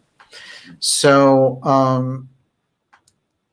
that is mentioned in 3 or 4 different Steiner speeches. We never get the full detail of exactly what the switch was about. It's just that it was so important. But there's something very, very big about that, which is why the Venus transit and the attention around it through just previous in the run-up to the American Revolution is so crucial. Now, I want to move briefly to the name Columbia and then bring that back to Mason-Dixon. Could I throw something in? Oh, yeah. Okay, Debbie McAdoo wants to know, is this why the South is called Dixie? Yes, it is. There's a couple of different things about that. One is that there was a currency in New Orleans called the Dix. And they were wondering, when looking back through history, that might also have something to do with it. And I actually saw one of these bills. But as it turns out, really, it's the Mason-Dixon line that becomes the thing deep in the heart of Dixie. And Dixieland and all that kind of thing. That really is the magical America of that early period. In all the songs of Stephen Foster, it's a lot of interesting things about Foster, which is this whole period, he's in Pittsburgh during the Great Fire of Pittsburgh, and he's somebody who's evacuated from there. And then he becomes the real storyteller of that kind of Dixieland South. So you get kind of a good up-close feeling if you read things about Foster and his biography. A couple of quick points and facts about Mason and Dixon. One is the reason that they meet is because of this Venus transit that takes place in 1761.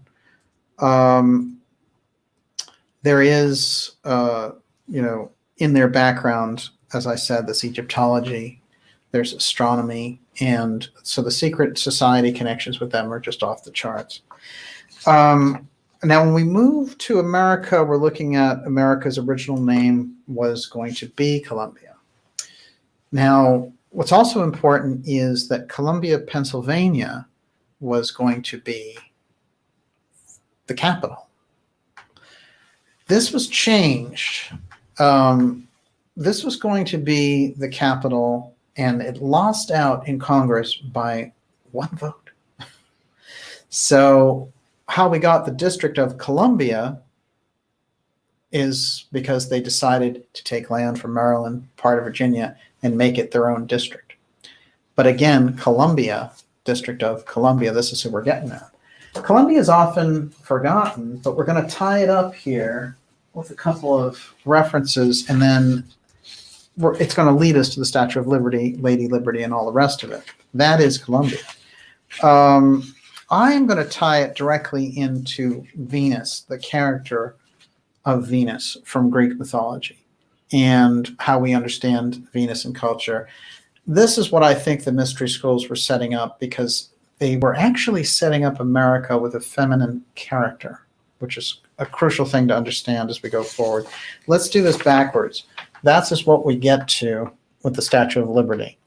And of course, we've done a lot in relation to the Statue of Liberty, and there's so many interesting references as you go back as to how that came about and how it was sent to us as a present, and how it was really inaugurated in 1886. But if we go 100 years and more back, we're going to run like a steamroller directly into Columbia, which is still kind of the goddess of Columbia University. That's one of the original statues. I love that statue. It is remarkable, isn't it? It's a mudra. Get a good shot. Yes. What she's doing. Mm-hmm. Right, absolutely. She is going to give us a hint of what America is to become, the land of the just. When I see interesting pictures of Columbia, it's funny because she's, and this is very risky stuff if you think about it, in the 18th, 19th century, she's protecting Asians from groups that are trying to violently attack them. She's protecting, blacks. She is giving everyone a hand up. This is the importance of Columbia, the character. Now, Columbia was later adopted for Columbia Pictures. That's the same Columbia that we're talking about. And there she's holding the kind of lamp of liberty. As we go deeper into Columbia, we're going to run into her earlier. And she was portrayed here as freedom. She's got the sword, but she's got quite a Native American look to her. She does. That headdress, I thought, was a Native American immediately. No question about it.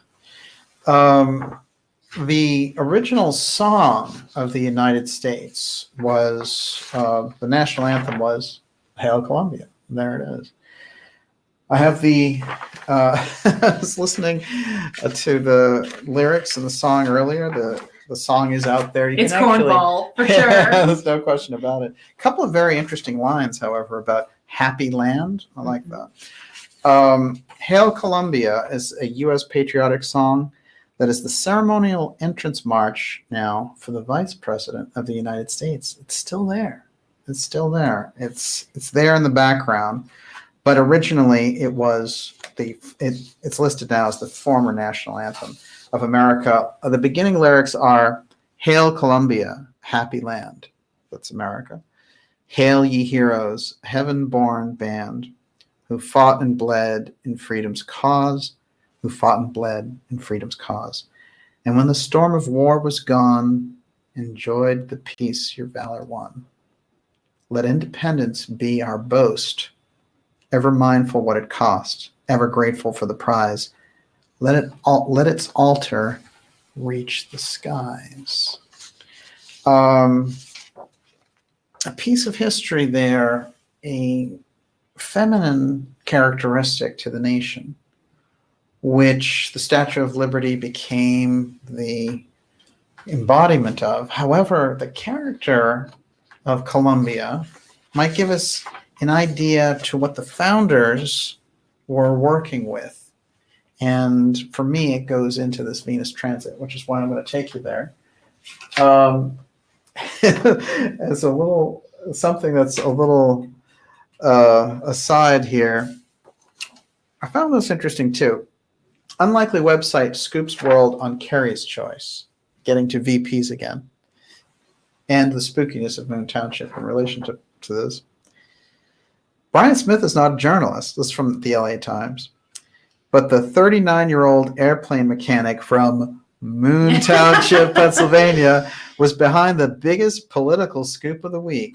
The first word that Senator John F. Kerry had tapped, Senator John Edwards as his running mate, trickled out not from a newspaper or cable TV news show network, but on an aviation website in a far-flung corner of the internet. Dear God.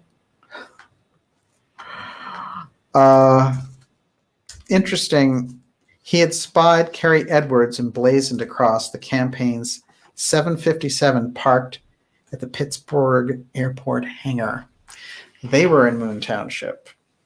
So, yeah, it seems like Moon is quite, it definitely gets around, would you say? Amazing. I want to, since we're on kind of odd facts here, before we dive in, I want to, how are we doing on time? Okay, so just a reminder, in the next hour now, we're going to take your questions, and you can give them to Miss Olivia all in caps, and we're going to kind of run through them as best we can, working with this.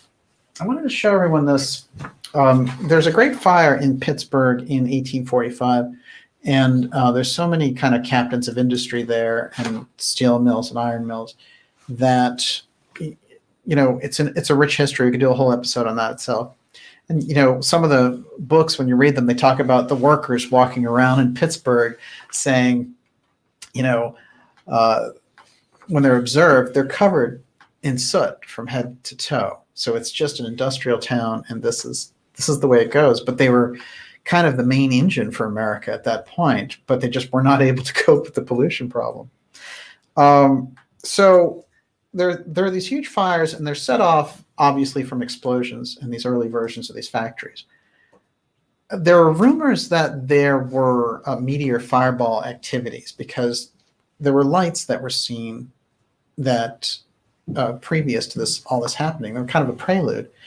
And some of the accounts from that period are, we saw these lights, and then all these explosions started to happen. So it's hung out there for a few people in UFO lore, and I found one depiction of it, which I thought was pretty good and had to bring out there, which is, that's right, the Pittsburgh fire, and that's a saucer kind of zapping them. But just to let everyone know, there's a kind of a lore back there of something unusual that happened in relation to these fires.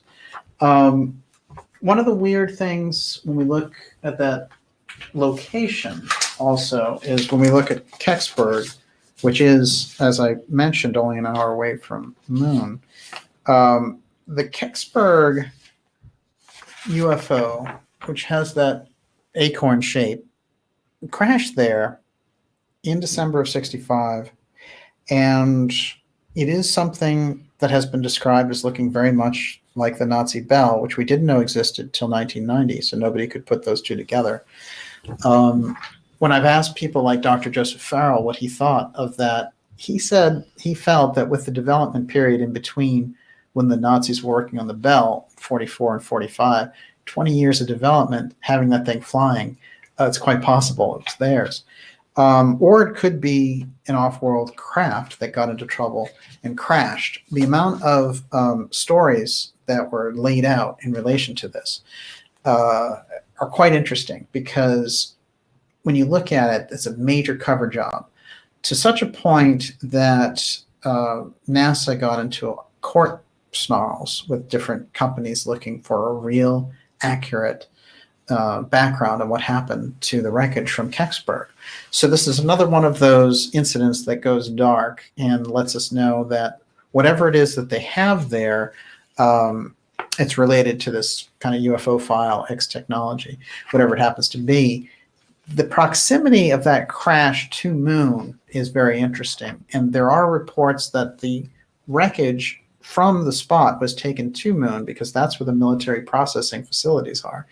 The extent to which Moon has those facilities is widely known. However, the more we look at it, the more unusual it is, because as we've seen the spike in UFO activity in Western Pennsylvania, you have to start to put two and two together on that. Okay, a couple of quick things on this Venus transit, and then we're going to move. We're going to move on it. Earliest recorded sightings of Venus appear in a tablet dating back to the 16th century BC. This Venus tablet, as it is known, was found among the ruins of Nineveh near Iraq. This is how important they placed Venus. Since then, 45 transits have taken place. So the possibility of the Venus transit starts to open up all these doors in astronomy, but I believe that the mystery schools are seeing certain things as a kind of a signal to move, which is where you get the American Revolution and part of that Columbia imagery that we're talking about. So I'm actually going to bypass the early ones and go right to our friends Mason and Dixon. Now, plans drawn up by the Royal Society of London included an expedition to St. Helena, led by future astronomer Royal Neville Maskelyne, and one to Sumatra by Charles Mason and Jeremiah Dixon. The pair later surveyed what later became known as the Mason-Dixon line in the U.S.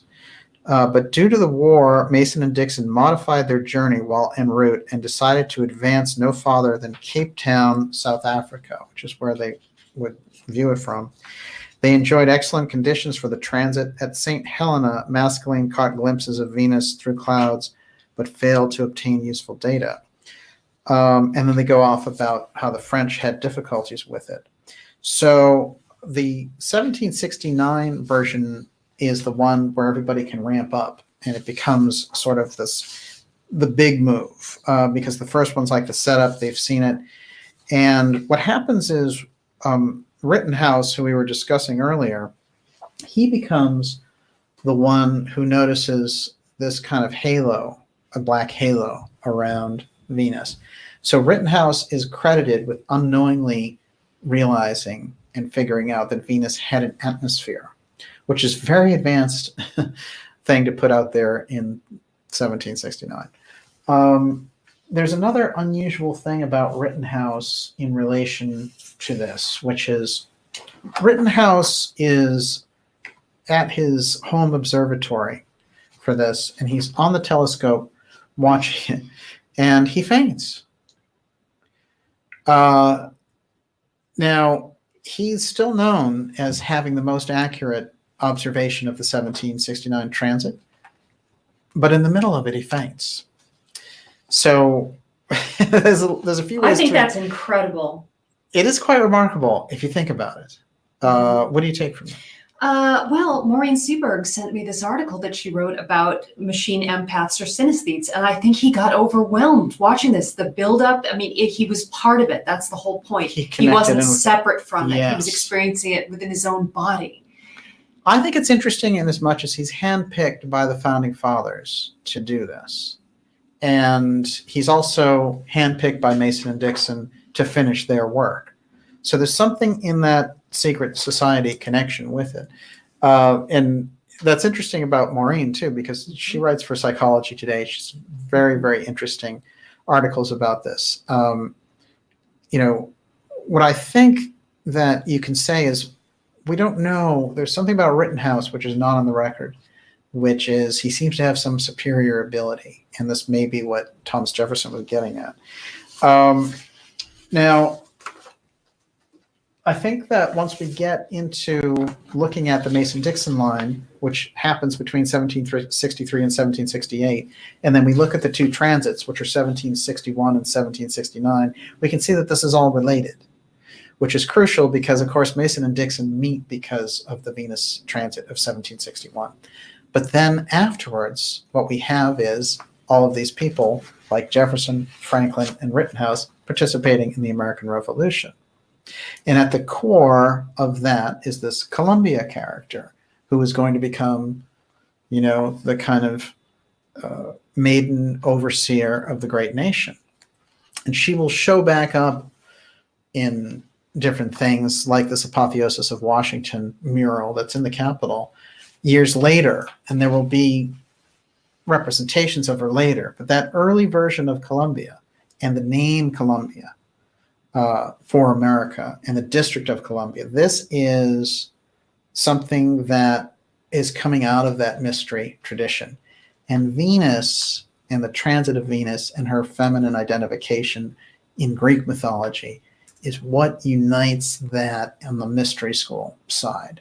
This is a mystery event, the Mason-Dixon line coming right in between those two Venus transit. It opens up, it's the signal for the American Revolution and quite possibly the French Revolution also. So I think it's quite significant that the Venus transit comes back to us in 2012. We were sold so many things about 2012 in terms of disaster of the world and all the rest of it. And it was a good industry for a lot of people, books and movies. However, when you get right down to it, we were in the middle, and the Mayans knew it, also a very crucial trend. And this transit of Venus was a major, major part of it. A couple of quick things. Well, of course, it can still be seen on the campus of Columbia University. I think that our way of looking at the Venus transit could be that the people who were in the know understood how crucial it was to be on top of it. And that some of these people who in history are recorded, there's so much more of a record of Rittenhouse with this than, say, Franklin, that they are elected, they're put out there on purpose because they are the people who are going to be able to bring back that information, not only from a scientific level. So something that happens in Rittenhouse's consciousness when he's looking at this actually overwhelms his senses and he passes out, which is pretty remarkable considering he had been an astronomer his whole life. So I want to keep all these points in mind as we move forward in looking at Mason and Dixon, because Rittenhouse becomes the person who finishes the line, and that's when we get into that southwestern corner of Pennsylvania where Moon is and where I think we're going to find way back. This is a very important place. Yes. I didn't catch it. Did you mention Rittenhouse's salons? Oh, interesting point. No, I didn't. Yeah. It's true. One of the things that Jefferson said was there were these salons on Wednesday evening where they would get together, and it would be Benjamin Franklin and Rittenhouse going over all of these philosophical ideas. And he said, I would rather be there than spend a whole sort of vacation month in Paris. Yeah, which is pretty amazing for Jefferson, who really, was somebody who had a superior. It's like they had their own X series. Excellent point. Everyone, you're watching the Dark Journalist X series. This is episode X81. we've gone deep flying over the Mason-Dixon line and Dixon line, deep in the heart of Dixie. And, we started off with this Hail Mary that's going on in the political process. But oddly enough, there's a lot of references to vice presidents around here. Even the Columbia song is now for vice presidents. So in a weird way, it all comes strongly together. I want to remind you to go to the darkjournalist.com website and sign up for our newsletter. Make sure that you're on board with us and sort of tied in with all the knowledge that we're bringing forward. And make sure that we have that kind of pipeline so you know what's going on. We have incredible events and incredible guests coming up for you. You don't want to miss it. So make sure you're in there. While you're there, support the show. Get behind all the incredible things that we're going to be bringing forward for you. I feel like in 2020, as we look at it, in Roman numerals, MMXX, we're looking at something that is a very hardcore year where a lot of progress can be made. And where the challenge of dealing with this election and the powers that are kind of vying for leadership can be understood in a totally different way. So we're on the cusp of something here. Yes. Mount Cleverest says, DJ, the Mason-Dixon line joins the Susquehanna River quite intentionally. That river is the subject of much esoteric ritual with the river goddess occult school. Any thoughts? Oh. Well, you make a really good point. There's a piece of this that I'm working on, which has to do with a very interesting Native American expert in that period and the work that he did. But one of the things that he knew for sure, and which there are very important stories about in relation to Moon Township, is that Allegheny County and the Allegheny River, there's a tribe there called the Allegui, and that tribe was known to be so tall that the references to them make them sound at least 8 feet tall. And these are from the other tribes talking about when they try to cross this river, this other tribe would pull them off. What's interesting is those giants had a walled city there on the Allegheny. That's what the records suggest from the tribes, that their city was walled in so you couldn't get in. So who were they? Giants inside a walled city, and they were in that Allegheny County, Allegheny River, Moon Township area. So already when we go back into Moon Township, we're finding something quite remarkable in its history. And there's something going on there which in that period I think they're trying to get at, because Moon Township and where it is, and the astrological names, the traditional explanations, even the experts around them say, well, we don't really know why they're called Moon or why it's called Mars. And one of the most unusual ones that I found is the city that's close by called Aleppo. Now, Aleppo, as we know, is like a major city in Syria, and it was part of this kind of like siege of Aleppo. But Aleppo is known as, it involves Hadad. And Hadad is this god in the Assyrian period who is like a god of lightning, and he is associated, he's supposed to be the child of the moon goddess. So we have them making a reference by calling it Aleppo to the moon goddess. So you've got Moon Township, which originally was set up as Moon 1 and Moon 2. You've got the strange Allegheny stories about these kind of moon-shaped, moon-eyed giants, and which probably is where they get the actual name, inside these walled cities, where the other tribes who were fierce didn't want to go near these guys. I mean, they even tried to get permission just to cross the river. And there are all these stories about how they had to get rid of them. All the tribes had to get together and just force these guys out because there's no getting by. So it is, I mean, if you look at Moon in relation to the astronomical factor, then you think of the Mason-Dixon people going around with 150 people and 400 Masonic rocks from England that are probably kind of baptized in this Masonic ritual. Then the whole thing looks very differently. It looks like they're establishing a kind of outpost of astronomy for the mystery schools to understand when is the time to launch the American Revolution. Yes. Two things. One, a cult fan says Aleppo is the closest Masonic shrine to Boston. Oh, Number isn't one. that interesting? And Limited and Finite says Aleppo, I assume Syria, is one of the places where they have the Stargates. Oh, yes. So yes. maybe Aleppo is... There's the whole issue about whether Moon Township is a Stargate. It is. Now, So are we getting into that? yeah, it is. This is an important issue, because the reason that there's even a reference to Stargate in relation to this episode is because in the archaeological record of the later Dixons, they are deeply, deeply steeped in Egyptology. And the Dixon family coming over here and running the railroads, they list, like a lot of their professions are listed as Egyptologist. So they understand the Stargate aspect from the mythology of the Egyptians.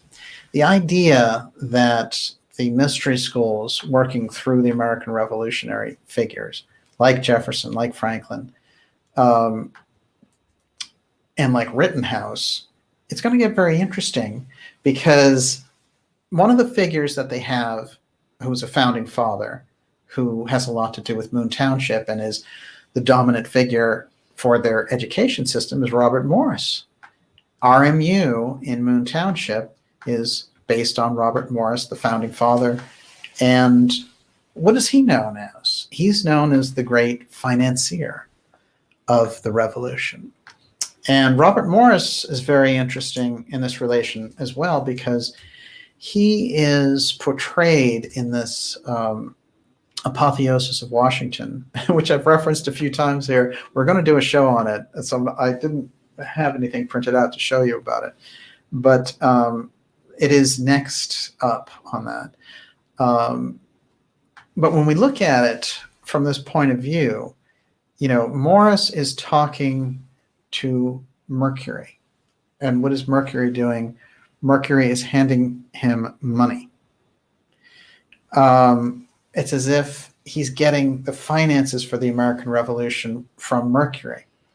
And then if we go and we really go deep now, if we go deep in Steiner's info saying Mercury and Venus were switched, so this whole thing is being done behind closed doors by the mystery schools. Let's finance this revolution. Let's bring forward this Mercury-Venus aspect, the transit, and let's basically inaugurate the Stargate. That's what they were doing with the Mason-Dixon line. This starts to connect a lot of these things, a lot of these names. Why do we have Morris associated with Moon? How does that? Why Moon Township? So it is very interesting, and the overlays as we look at Moon Township over the years of every president going there, of major events happening there, like Ford going there immediately after pardoning Nixon, to a place that's a bomb shelter and a bicentennial time capsule. But on the surface, it's just a small elementary school. And by the way, some of the records of that, when we look at it, the Secret Service was ticked off that he was being put in this situation, or they were being put in the situation of having to go there that morning and check it out, because it was not on the itinerary. Although they were going to be in Pennsylvania, this was a whole different matter. So there's something important if we can look at it and get a handle on the history part. And if we can get a handle on what Mason and Dixon were doing in relation to the American Revolution and how they eventually chose the District of Columbia, instead of, because we have to think Columbia would have been right in Pennsylvania. That would have been the DC that the mystery schools were setting up initially, but it had to be moved over to where it is now. So there's an incredible esoteric trail. And I know that a lot of researchers have tracked the DC trail, and I think they've done a pretty good job of pointing out there's Masonic aspects to the layout of Washington, D.C. Of course there are. The question is, what's been missed in relation to this Columbia aspect and the Mason-Dixon setup via the Venus transit of the Columbia goddess, basically, to be the face of America? This is what they were moving into. And how did that become Uncle Sam? Which is largely militaristic. Uncle Sam wants to stars and stripes, and he wants you to go overseas and fight all these wars. It's pretty interesting because it's kind of using the same imagery, but it's a different, it's a figure, just like in George Orwell's, they have Big Brother. So she's kind of like, Columbia is sort of like this goddess figure, but she's also a warrior. And then, but she's defending the downtrodden. She's defending the minorities and races, which in that period is really remarkable stuff to see. But then that moves into Statue of Liberty, and then it moves to Uncle Sam. So it's interesting to watch the transition of the imagery. Yes. PV wanted to know, could DJ explain why there was a Moon 1 and a Moon 2? I've been trying to get good answers on this myself. It's weird. First of all, Town Moon is interesting, but Moon 2? Moon 2, the sequel. There's a few things that I can read in relation to that will help explain it. But I want to, before we jump on that, can you remind me to get right back to that? Mm-hmm. I just want to say this in relation. I made some notes about the apotheosis of Washington. And since we're going to do an episode on this, I just want to grab a couple of things about Columbia in this incredible mural in D.C. Now, it's her depiction, Columbia. She has a shield with American colors. She has an eagle on her head like the original Freedom one did. Her tiara is 5 stars. She's holding a sword. She's trampling tyranny and kingly power, and they show these kings kind of running away. She's accompanied by an eagle, and the eagle is holding arrows and a lightning bolt. Now, it's interesting to point out as we look through Greek imagery around the mystery schools for the American Revolution, Zeus, his animal messenger is an eagle. And that thing of Zeus and thunderbolts, obviously. The Venus depiction in this apotheosis of Washington, which I believe is locked in with this, although it was done during Abe Lincoln's period, about 100 years later. She's pictured holding a transatlantic cable, spreading electricity across America. And the cherub are assisting. So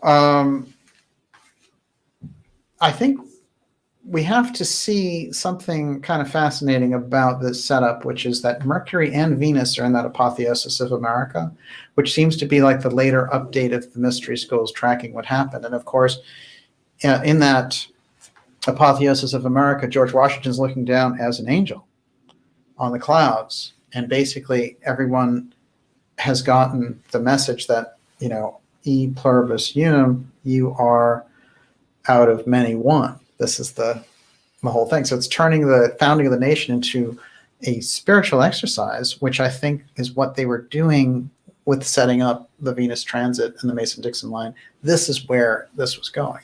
Yes. Stephen Visible says DC sits in the middle of the Virgin Mary, Virginia, Maryland. That's true. I like good that. call. And just a couple other things. Yes. Bethany Green says Templar/Mason/Egyptian name for Sirius is America. Yes, that's the one. And the Department of Otherworld says the Women's Masonic Order is the Order of the Eastern Star, and Sirius rising is significant for the founding in 1776. Oh, that's fascinating. Absolutely. And looking at, well, it's funny that these transits happen in advance of 1776. So if it was like the transit happened in 1776, they wouldn't get it would be like a chaotic thing. So they knew it was coming, and it's a herald. Yes, exactly. That's what we're looking at. It's the signal, it's the sign, it's the portent. And the mystery schools being so very plugged into that. The question that we have to face going forward, and we can't solve it in just this one episode, is how Moon Township plays into that, because it has this ancient history. Now, one of the things that Graham Hancock told me when he was here, and we were talking about the Ohio Serpent Mound, and what he told me was that the people who placed the Ohio Serpent Mound there were aware of the fact that a major crater from a meteorite had hit this area, and that made it sacred because it magnetized the rock, and that this is something he observed in cultures again and again, that they would build these incredible structures on places where these fireballs had hit. So these were meteorites and comets that didn't blow up in the atmosphere, but they actually had the great impact. These cultures knew that those places became special and that things could be done in relation to that. This is why the Stargate idea, I think, is so important. If we bring in the Stargate ley line aspect when we're dealing with Moon and when we're dealing with DC, suddenly the whole thing opens up dramatically. But one of the things I found significant about Western Pennsylvania, and this is crucial, which is it's one of the few places that has magnetite, which is that incredible rock, which is it's the stone that is heavily magnetized, usually due to these comet impacts. This is a big part of the story. Yes. Observation is a dying art says Moon, Pennsylvania is 200 miles from Washington, D.C. and 200 miles from the Serpent Mound. Isn't that interesting? I did want to bring this up. Kontiki Man has asked a few times. As I understand it, Dixon was into archaeoastronomy. Did he and Mason come across any ancient sites, any Neolithic observatories? Well, it's interesting. What's funny is I have kind of an unusual observation about this, is that there were little observatories set up by Mason and Dixon, which after they left, people would find, and then they'd be like, where did this observatory come from? And, like, was this part of what the work that they were doing? They were setting up observatories all along the way. And so the fact that their proximity to that Pennsylvania line and what they were doing, when I think about Moon Township and its significance in that sense, the whole thing appears to me to be astronomically motivated. I think this thing about the Mason-Dixon line and the feuding is maybe a cover. Maybe it was something that was going on, but it was a cover for these guys to say, we can get in there and map the whole thing. We've got the financing. We've got the master astronomers. We have 150 people, which I think was pretty hard to put together in those days, and telescopes. And, like I said, there are no depictions of what they were doing. So it's like a mystery ritual, really. But I'll tell you something else in relation to this, that one of the people who described it said that they were carrying these things, these telescopes, along the way. And so you had all these people carrying equipment, and through very kind of dense forest. So when we're looking at it, whatever they were after, they were willing to go to tremendous effort over. And I have to say this in relation to early astronomers, and we get hints of it, but I think we can really bring this out, which is really these guys had to be the first UFO observers, because I've never bought that, hey, UFOs showed up in 1947, because we have all these previous reports. Even from Boston in the 1600s, there were reports. So these guys with their telescopes, almost nobody else had access to them, and so you have to wonder if Rittenhouse passed out when he saw a UFO as well. Good point. This is the UFO club back then. They're the only ones who had the ability to observe it, really.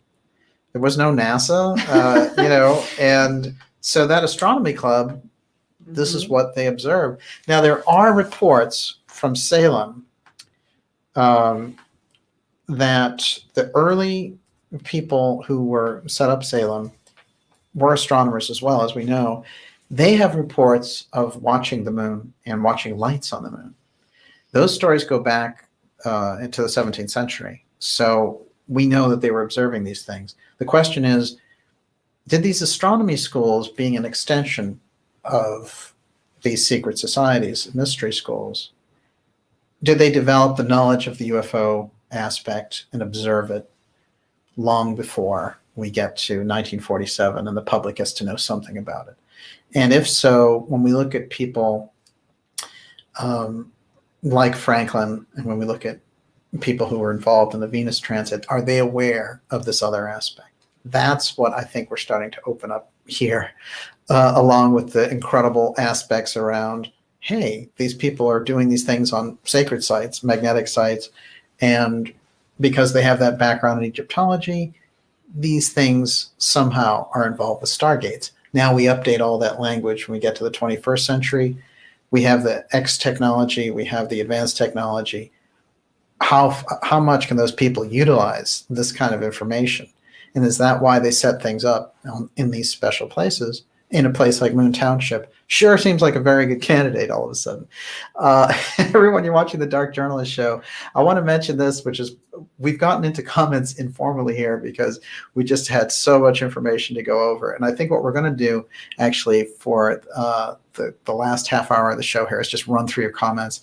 And with that, Miss Olivia, I'm going to throw it to you. Okay, so let me start here. Tricky Vicky. So didn't they need the stars to draw the line and to properly place stones in a line? They didn't have surveyor transits.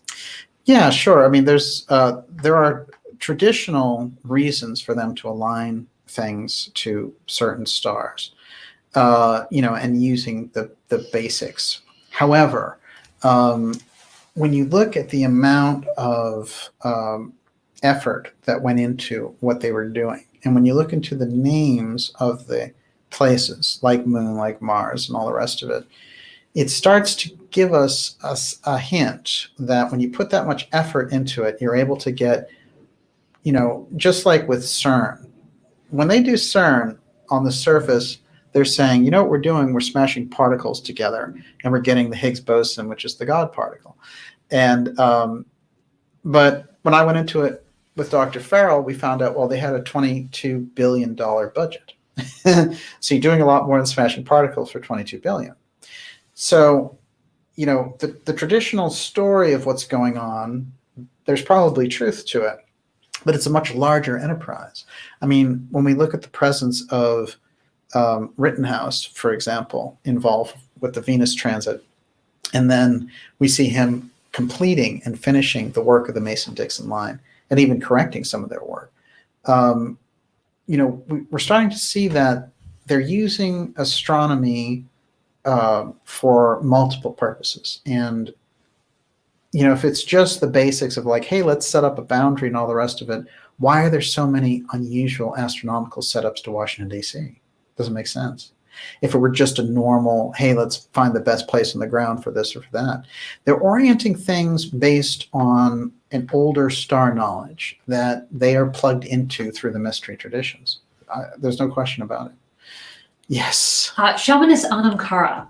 Are they having to pay homage to some behind-the-scene, possibly off-world players there? Maybe there's a jump room in Moon. So possibly a Nazi base built under the airport in Moon?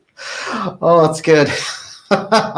And then Jim Roy. I like the way you think. Chimed in and said, Moon Township and Indian Shaman Stargate? Yes. See, now that starts to get into it. Is this based on something much older?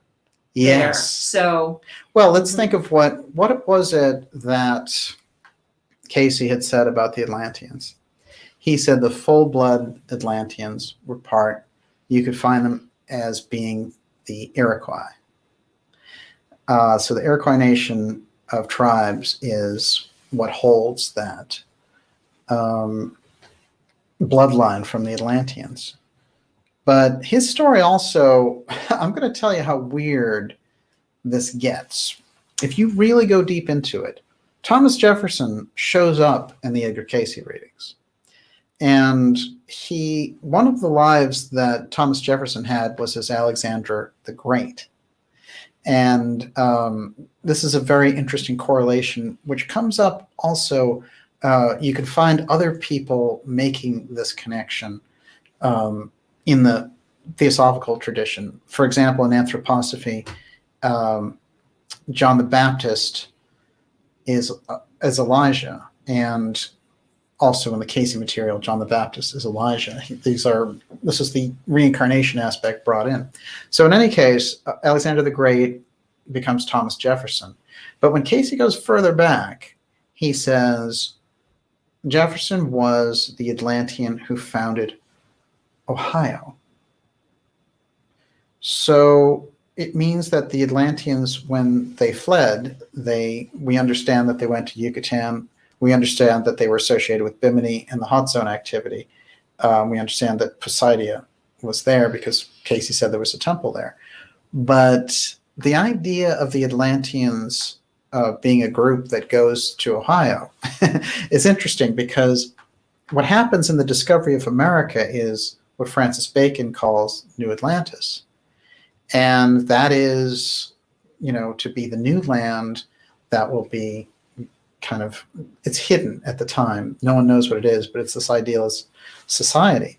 So New Atlantis is what America is to be. And Francis Bacon is part of, as well as being associated as being Shakespeare. What we know for a fact is that he was part of the Rosicrucian mystery schools. So when we're looking at New Atlantis being America, and then we find Thomas Jefferson in the Casey readings and his past life being in Ohio, then we're looking at that area and we're thinking, this guy comes back and becomes part of the founding of the country that he founded in the first place.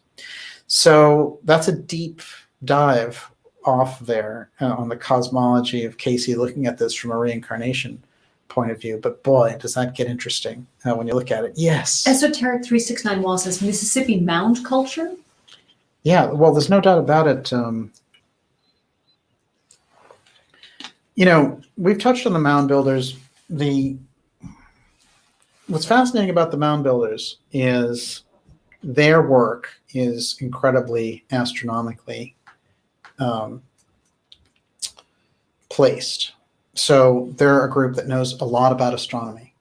And throughout America, I'll go back to Graham Hancock, who has the book America Before. And I'm trying to think, there are some good books on the mound builders. But I've spent a lot of time on the mounds, and what it seems to me, again, is that the fleeing Atlanteans who maybe meet resistance when they go to Mexico, they take a different route, and those become the people who populate America. The way that Casey described early America, that is this period that we're talking about, 10,000 BC, is that there are founders from Mu and Lemuria who come in, and there are also people who come in from Atlantis. And those cultures have a very different character to them. Like you can see, for example, totem making on the West Coast in places like Oregon and Washington. That part of the Native American culture is directly from Mu and Lemuria, according to Casey. And the Atlantean thing coming in is much more like pyramid making culture and this type of thing. So the mounds to me are like an extension of that pyramid making culture, but definitely in the Mississippi Basin. And what the funny thing was, we tracked these expeditions that were going on in Florida. And there's a big explosive story to this, but long story short, and I have that book here somewhere. It's over there. East Florida Expeditions of Clarence Bloomfield Moore. The cover of that book has those very unusual spirals and the eyes and the positions. And for me, this is definitely a depiction of the two-eye stone. And what's hilarious is sometime in the middle of doing this show, Coast to Coast AM used that picture of the cover. And I forget, somebody pointed that out, and thank you for doing that. But I thought, this is funny, isn't it? Like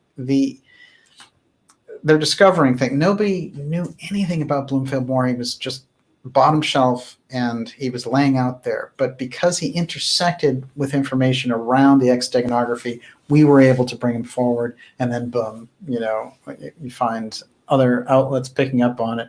This is the way that, there's a lot of information that's going to come to the surface on this. And the Atlantean aspect in Florida is going to be a very important piece of it. Yes. Najat Madri said, did you know a forgotten Nazi loot was recovered at an army base in Virginia in 2017? I wonder if the base is close to the Mason-Dixon line. Oh, interesting. Well, I'd be interested to know how the Nazi loot got there in the first place. Seven Synesthesia said the Mellons all live near Moon, yes, as in the TTSA Mellons. Yes. And Jim Roy says Carnegie Mellon is a major DARPA center. What do you think about all that? Yeah, well, now you're getting into it. Here's the deal. The Mellons and the Carnegies, they have that incredible influence in the Pittsburgh area. That was their kind of power zone. The Mellon money is all over the East Coast in terms of various financial power centers. And the very unusual presence of Mellon in the TTSA points to the money bags aspect of what's going on with their operation. And it also shows that you always look at things in terms of what they represent. So there's a representative from the major money families in this exploitation of a UFO threat. And that's a meme, that's a theme that they came up with really very, very scant evidence of UFOs being a threat. Have they observed things like our nuclear bases and wondered, hey, are we going to blow the planet up? I'm sure they have. But this idea that, they're a threat, and by the way, we should look at them like a threat and anthropomorphize the situation. It's kind of absurd, because at the same time saying, they're so superior to us and they have all these, incredible things that they can do, which we know are true. And at least with the fact that we've been seeing them since 1947, we know for thousands of years, actually, but let's just say since 47. So that gave them 70 years to do all that stuff. I haven't seen any threat. The other problem with the TTSA is they fraudulently brought forward in the Unidentified series the fake notion that UFOs caused fires in Italy. And if you do any research on the story that they brought forward, you can find there was an arsonist who was charged. So it's a complete bunk story. And that's what you get with TTSA, the Mellon, DeLong, Elizondo, dance. And outlets like the New York Times and all these other people, whenever they mention UFOs now, they put that stamp of the dumb TTSA gun footage. Which is really some of the worst footage of UFOs in history. So it's a very interesting diversionary thing. Mellon's place in it, well, remember, Mellon worked both for Clinton and W. So in a defense intelligence capacity. So yeah, I feel like whenever you see these stories about UFOs, and then they feature TTSA, look for the byline, because very often it's him and they're letting him guest editorialize for his own company. These are not good standards. And it's interesting to me, certain aspects inside the media that have kissed up to this, they've been given the okay by those big controller families in the first place. Yes. Dash Rendar, thank you so much. Please don't let DJ forget Moon 1 and Moon 2 questions. Thank you. I had forgotten. Well, it's interesting. I mean, I can read you directly about it. It's unusual. Like a lot of the records of that period, it's spotty in terms of what we can really take from it. But we know that what happened ultimately is that they got sort of absorbed into this Allegheny County, Beaver County battle that was going on. And then Moon Township shows up, and maybe that's the combination of the two. But it's not really clear why they're separated into Moon 1 and Moon 2. Unless there are two bases underneath that are linked somehow. I like the way you think, kid. I really do. Let's do this. Everyone, you're watching Dark Journalist. This is X episode 81. Now we're going to this is like the last 10 minutes here. We're going to go try to cover this. We're going to come back. Some of the information got preempted by this incredible Hail Mary political pass that's going on in the background. And Don't dismiss it, guys. I really think DJ's onto something here. We're going to see in time. We've already seen this incredible kind of, Kerry, Romney, Bloomberg aspect, and then Hillary sort of waiting some way, trying to slip herself in there, like, hey, I'll be VP. That's very different language for her. So I think we're gonna see a lot about that. And the Hail Mary is underway in the background. And you can only be so much of a sage without talking to these people. But I can tell you for certain something is afoot. Okay, a couple of quick things. I'm going to give you a few facts about Moon, just so we can say that we're covered there. And then when we get to Moon, what I'm gonna do with the Moon Township episodes, I'm gonna call them Moon Chronicles. So just like the Hot Zone episodes are gonna be labeled for that, so you know what's going on, the Moon Chronicles are gonna be specifically about this Mason-Dixon Moon Township combination. Okay, here's an interesting thing that I think is important. In 1943, as Encyclopedia Britannica, the federal government designed and built a housing plan known as Mooncrest for defense workers. Mooncrest residents produced armor plates and ships at the nearby Dravo Corporation during World War II, operated by the U.S. Air Force after 1945. The homes were sold to private investors in the mid-50s. Moon became home to Pittsburgh's modern-day airport in 1951. So this... They talk here about the unusual X shape and how it was a big innovation. Quite fascinating, the X steganography embedded right in the airport. I think that gives us a real indication of how important this is there. And again, with everything else that's associated with X steganography, remember that steganography has to be out in the open. So it's going to have a good explanation. Somebody's going to be saying, well, it's the best, most aerodynamic setup that you can imagine, and therefore that's why they did it. And it's going to be right. But when you track X steganography, just like when you call something the X37B, you're going to know that it came through this process. It gives them the ability. And that's the beauty of it on their side, which is they know how to track the X because it's right out there in the open. And for us, if we were to say, well, the Moon X Township, if they have this incredible thing going on and it has an X steganography for the airport that they built in there, which is unusual and different from any airport in the country, then they're going to be able to say, yeah, but we built the airport, like we needed an airport and we did it with this new thing. And so they're always going to have the good explanation for it, and that's fine. But what we have to understand, we don't have to disprove that. We just have to know when we look for X steganography, we get a chance to spot when they're using it. And I think that that's an important piece. It's like the Rosetta Stone. I mean, it really is in that sense. I don't want to exaggerate its importance, but I feel like it's that key where you get to read. Remember, with the Rosetta Stone, we couldn't read hieroglyphics. So all the discoveries in Egypt were mute. They couldn't speak their meaning forward.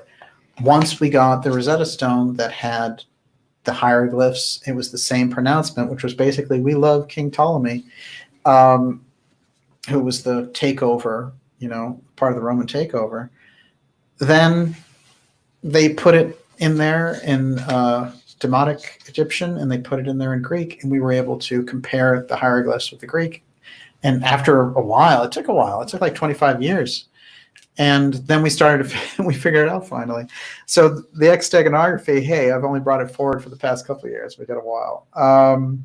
Everyone, you're watching Dark Journalist, X Series 81. Okay, the final 10 minutes. Miss Olivia, your question next. I wanted to mention this for the person who asked. Moon Township was created in 1788 as one of the original townships of the newly created Allegheny County. We already told you about the Allegwe, the very unusual tribe there. In 1789, by an act of the legislature, a portion of Washington County south of the Ohio River was transferred to Allegheny County. The transferred area became part of Moon Township. At this time, Moon Township occupied an enormous tract of land, 145 square miles. It's a lot. Some reports of the time indicate that it would take one man on horseback 2 days to travel between the boundaries of the township. The sheer difficulty of settlers performing their civic duties made it necessary for local governing authorities to parcel out the land into smaller municipalities. So in 1790, the current Fayette Township was portioned off from Moon Township, to be followed by Findlay and Crescent Townships, respectively. So originally it was one big piece. Now here's the part about Moon 1 and Moon 2. In 1800, when Beaver County was created from Allegheny and Washington counties, that portion of Beaver County south of Ohio River that it received from Allegheny County was in Moon Township.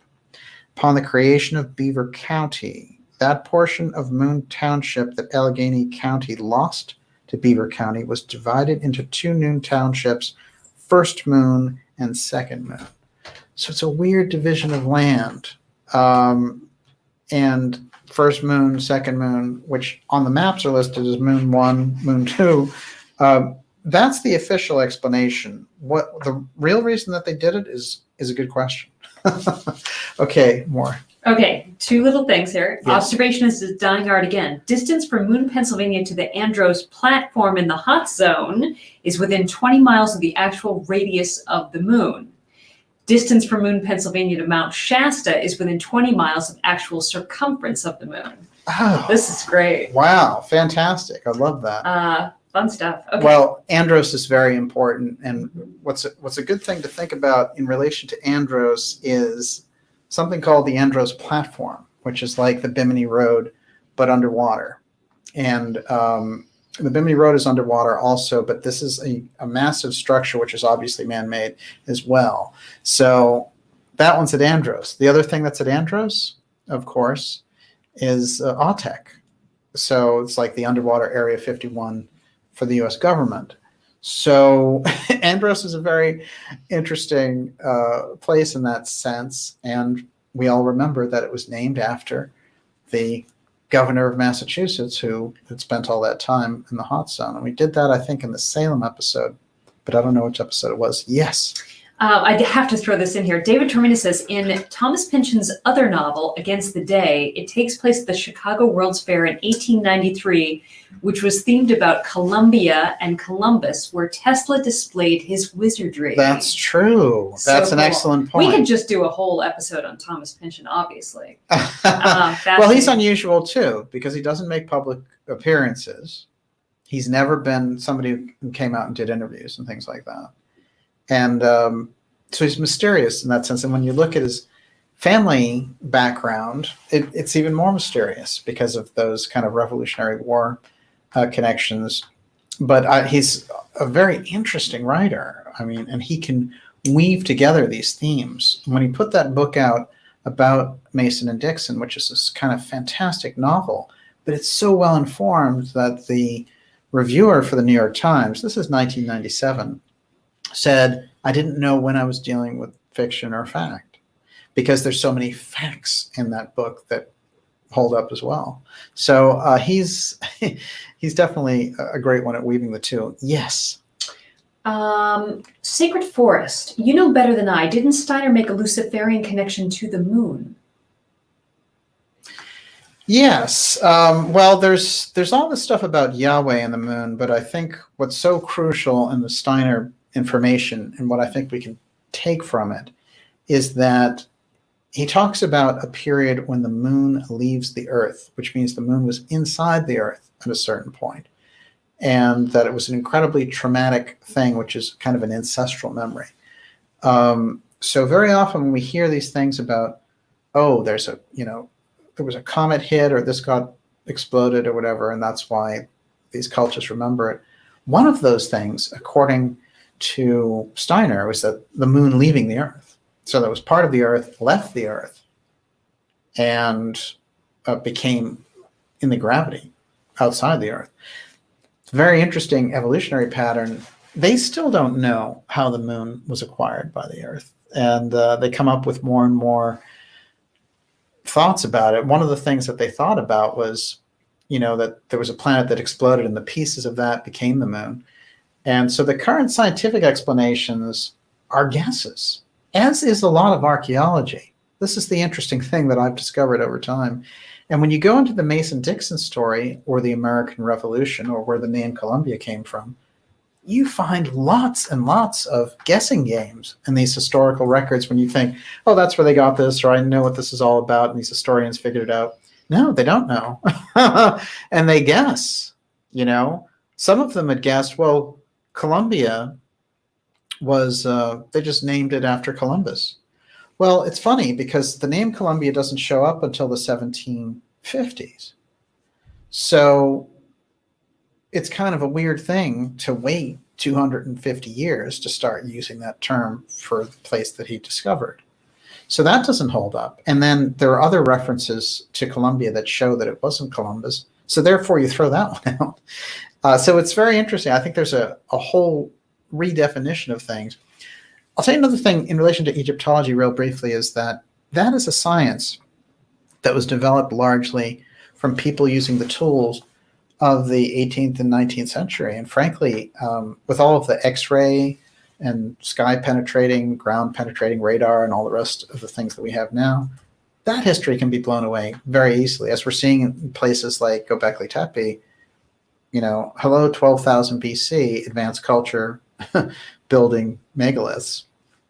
It's a whole different story. So we need to redesign history now. But no, there are these forces sitting in the middle of it, and they want to cling to, the Ministry of Science, the Ministry of Archaeology. They don't want to give credit to those civilizations for being advanced because we have to be the advanced ones. Last question, Miss Olivia. Well, I do want to throw this in. Thomas Tyson says Venus is, I guess, a perfect pentagram in its observed appearances from Earth. Fascinating. Okay. I think it was, Josh actually sent me something about how the sun appeared through these grids, and it was all these X's. I do think it's interesting. It's funny that you said that because one of the things I didn't get to print out was the original documents around the Venus transit that show the transit, show it as a spherized X going across the world. And so it's the globe and the X is across it. And we may be looking just like, the original mystery traditions with the Greek, the Eleusinians mysteries. Those were largely based on the fact that Plato had observed this coming of a massive cross in the sky that was a massive X. And this was the whole cosmic aspect of those mysteries. They were developed specifically to observe this. They were festivals that were waiting for this incredible transition to happen because there was some breakthrough that was happening for humanity. And the shape was an X. So it's a crossroads. It's definitely interesting in that sense. I can look at it, St. Andrew's Cross became what they used as the flag of the Confederacy. Why did they use that? It had been used in Scotland, but is that really a good reason to use it for here? So there's an steganography tied in directly into Dixieland, as it were. So I think that we're seeing that there could be a kind of mystery astronomical feature to this.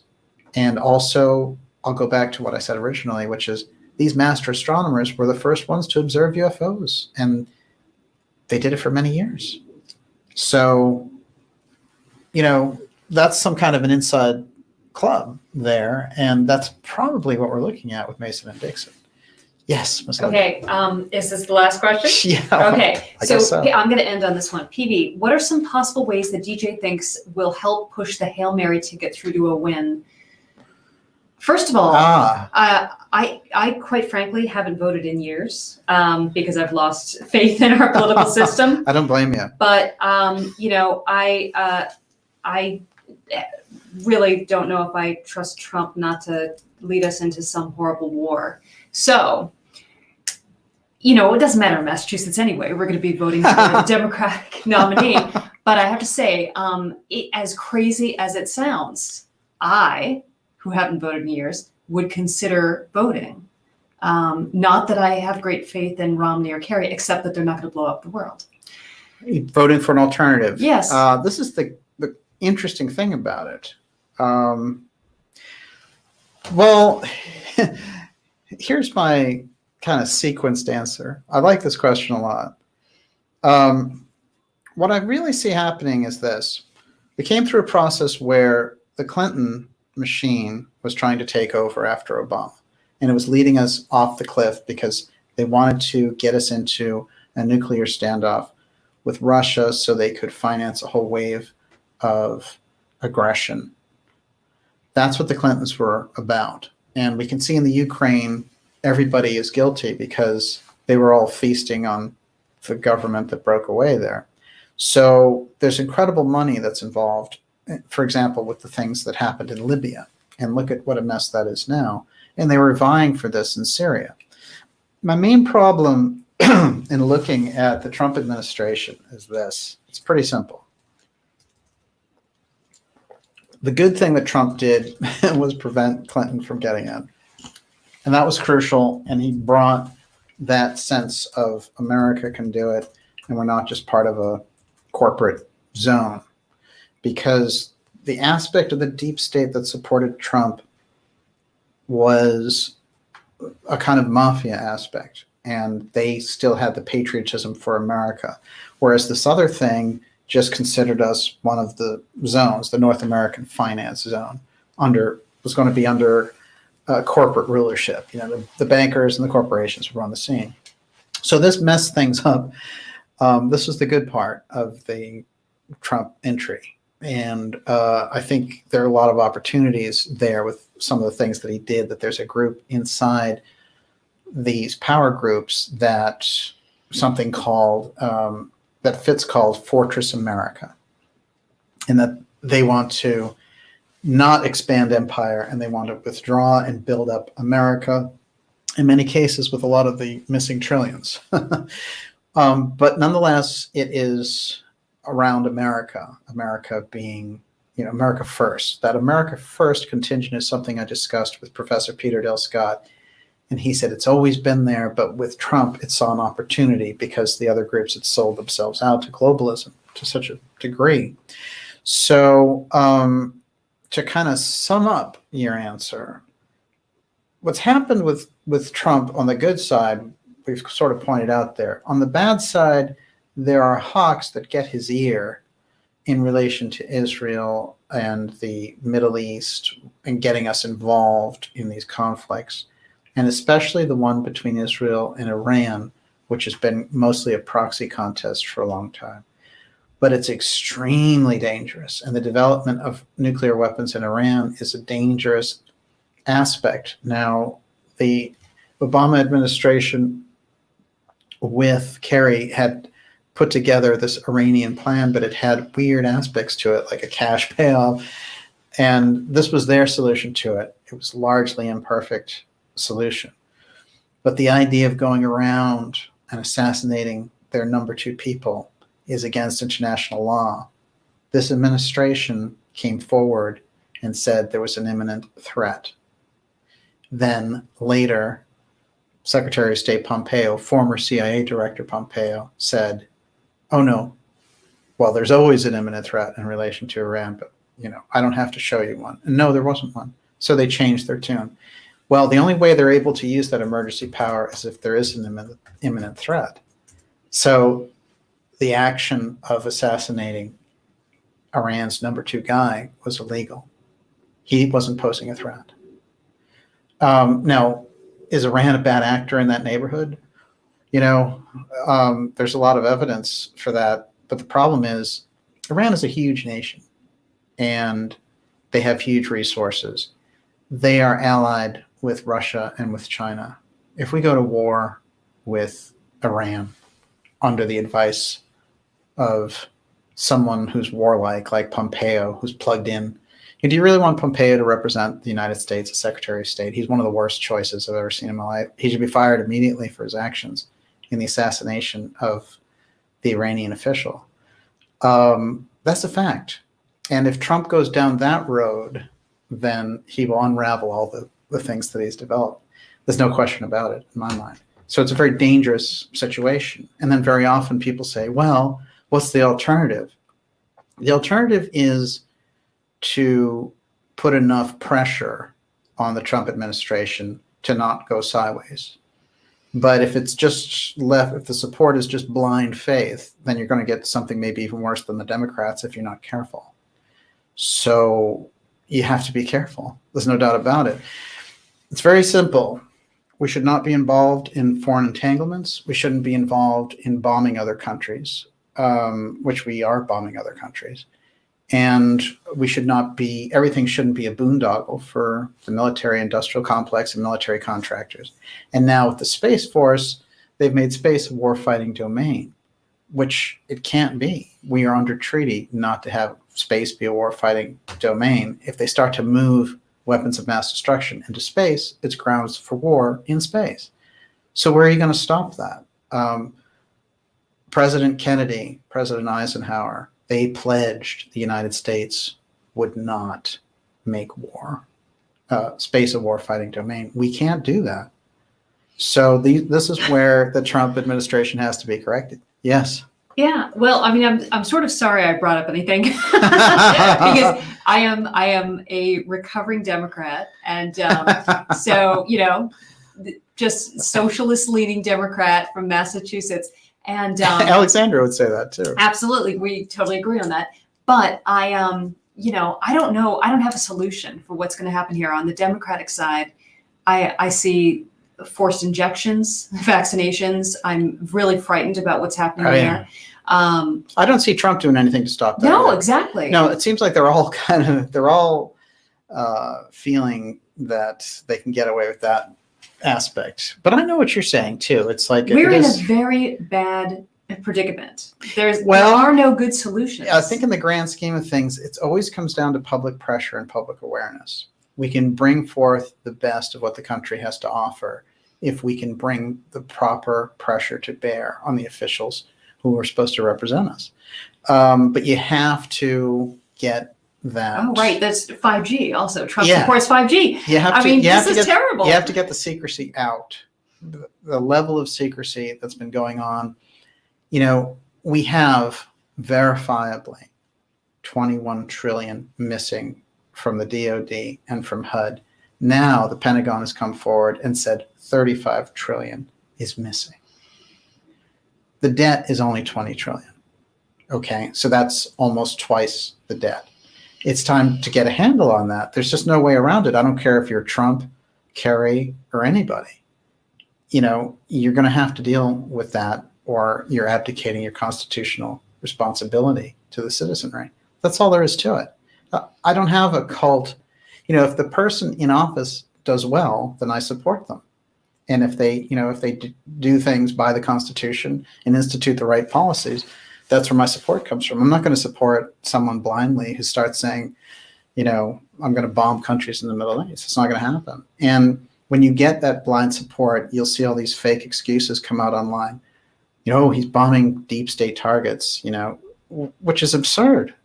The deep state, you don't have deep state targets in Iran. The whole point of the deep state is that it resides inside of the normal state. It's a covert state, and you need to expose it in order to get rid of it. So it's not like you go bomb some country and get rid of the deep state. Who's the idiot that came up with that one? It comes out of that whole milieu of these fake anonymous posters supposedly giving patriotic information. It's completely false. What I will say is that all the things that we have brought forward in this episode, there is a knowledge about the presidential power and what can happen in relation to this. We can't put all our eggs in one basket because they say the right things.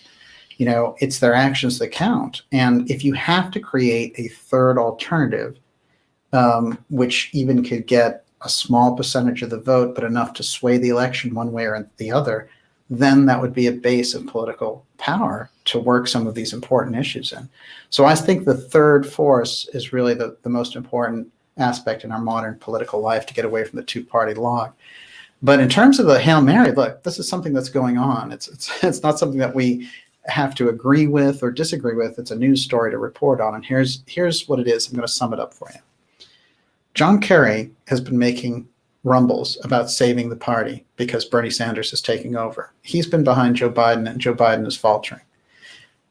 Mitt Romney comes out of the blue, and CNN starts praising Mitt Romney as a great statesman for coming forward. When do you see that? So CNN is in on it. And then he opposes Trump, and he goes to bat for impeachment, even though he knows Trump is going to be acquitted. So what does that tell you? It tells you that something else is going on, and he's doing it as a political move. Look at it politically, and then think about Bloomberg and his activity and how they're all involved in this alfalfa club, and that the most recent reports are these guys hugging and stuff. They have a good rapport with each other. If this establishment wants a chance to unseat Trump, they know the current list of Democratic candidates cannot do it. So what happens? They revert to this other thing. And the Hail Mary would be the unity ticket, because that's the thing that hasn't been tried, although there have been false starts with it. Of course, it was successful when Lincoln and Johnson did it. But in the modern era, it was almost tried in 2008. They weren't ready or whatever. But now it's looking like after the Iowa caucus, this looks pretty good. I think that we're going to see it come to pass. There's too many chess pieces on the board that suggest this is what's going on. And with that, Miss Olivia, we're going to wrap it up. Okay, I want to thank some super chatters. Yes, please. Big Papa Pump, Scabtree Scabby, Heidi B, Crystal Quark, Bill Gomez, Michael Collier, Eurythmia's Fun, Debbie McAdoo, Mike D, Lishat, Charles Marlowe, and Wayne Peak. Thank you so much. Really appreciate it. And your support of the show makes all the difference as to all the people who subscribe to the show. Go to darkjournalist.com, sign up for the newsletter, and make sure that you're in touch with us and get behind the work that we do here by becoming a subscriber. You're going to want to be with the incredible things we have coming up in relation to the Hot Zone and the Space Force and the Moon Chronicles. And with that, it's great to see everyone. I'll have to say, Groovy Bean, it's great to see you out there. Thank you, Groovy Bean. Fantastic. We don't see enough of you. Najat, outstanding. Scarlet Fire. Sam, Kate, it's great to see you. Grandma Tippy Toes, awesome. Andy B. I know Cult Fan was out there. Always good to see you. David Tormina, Fubar Fighter. The gang's all here.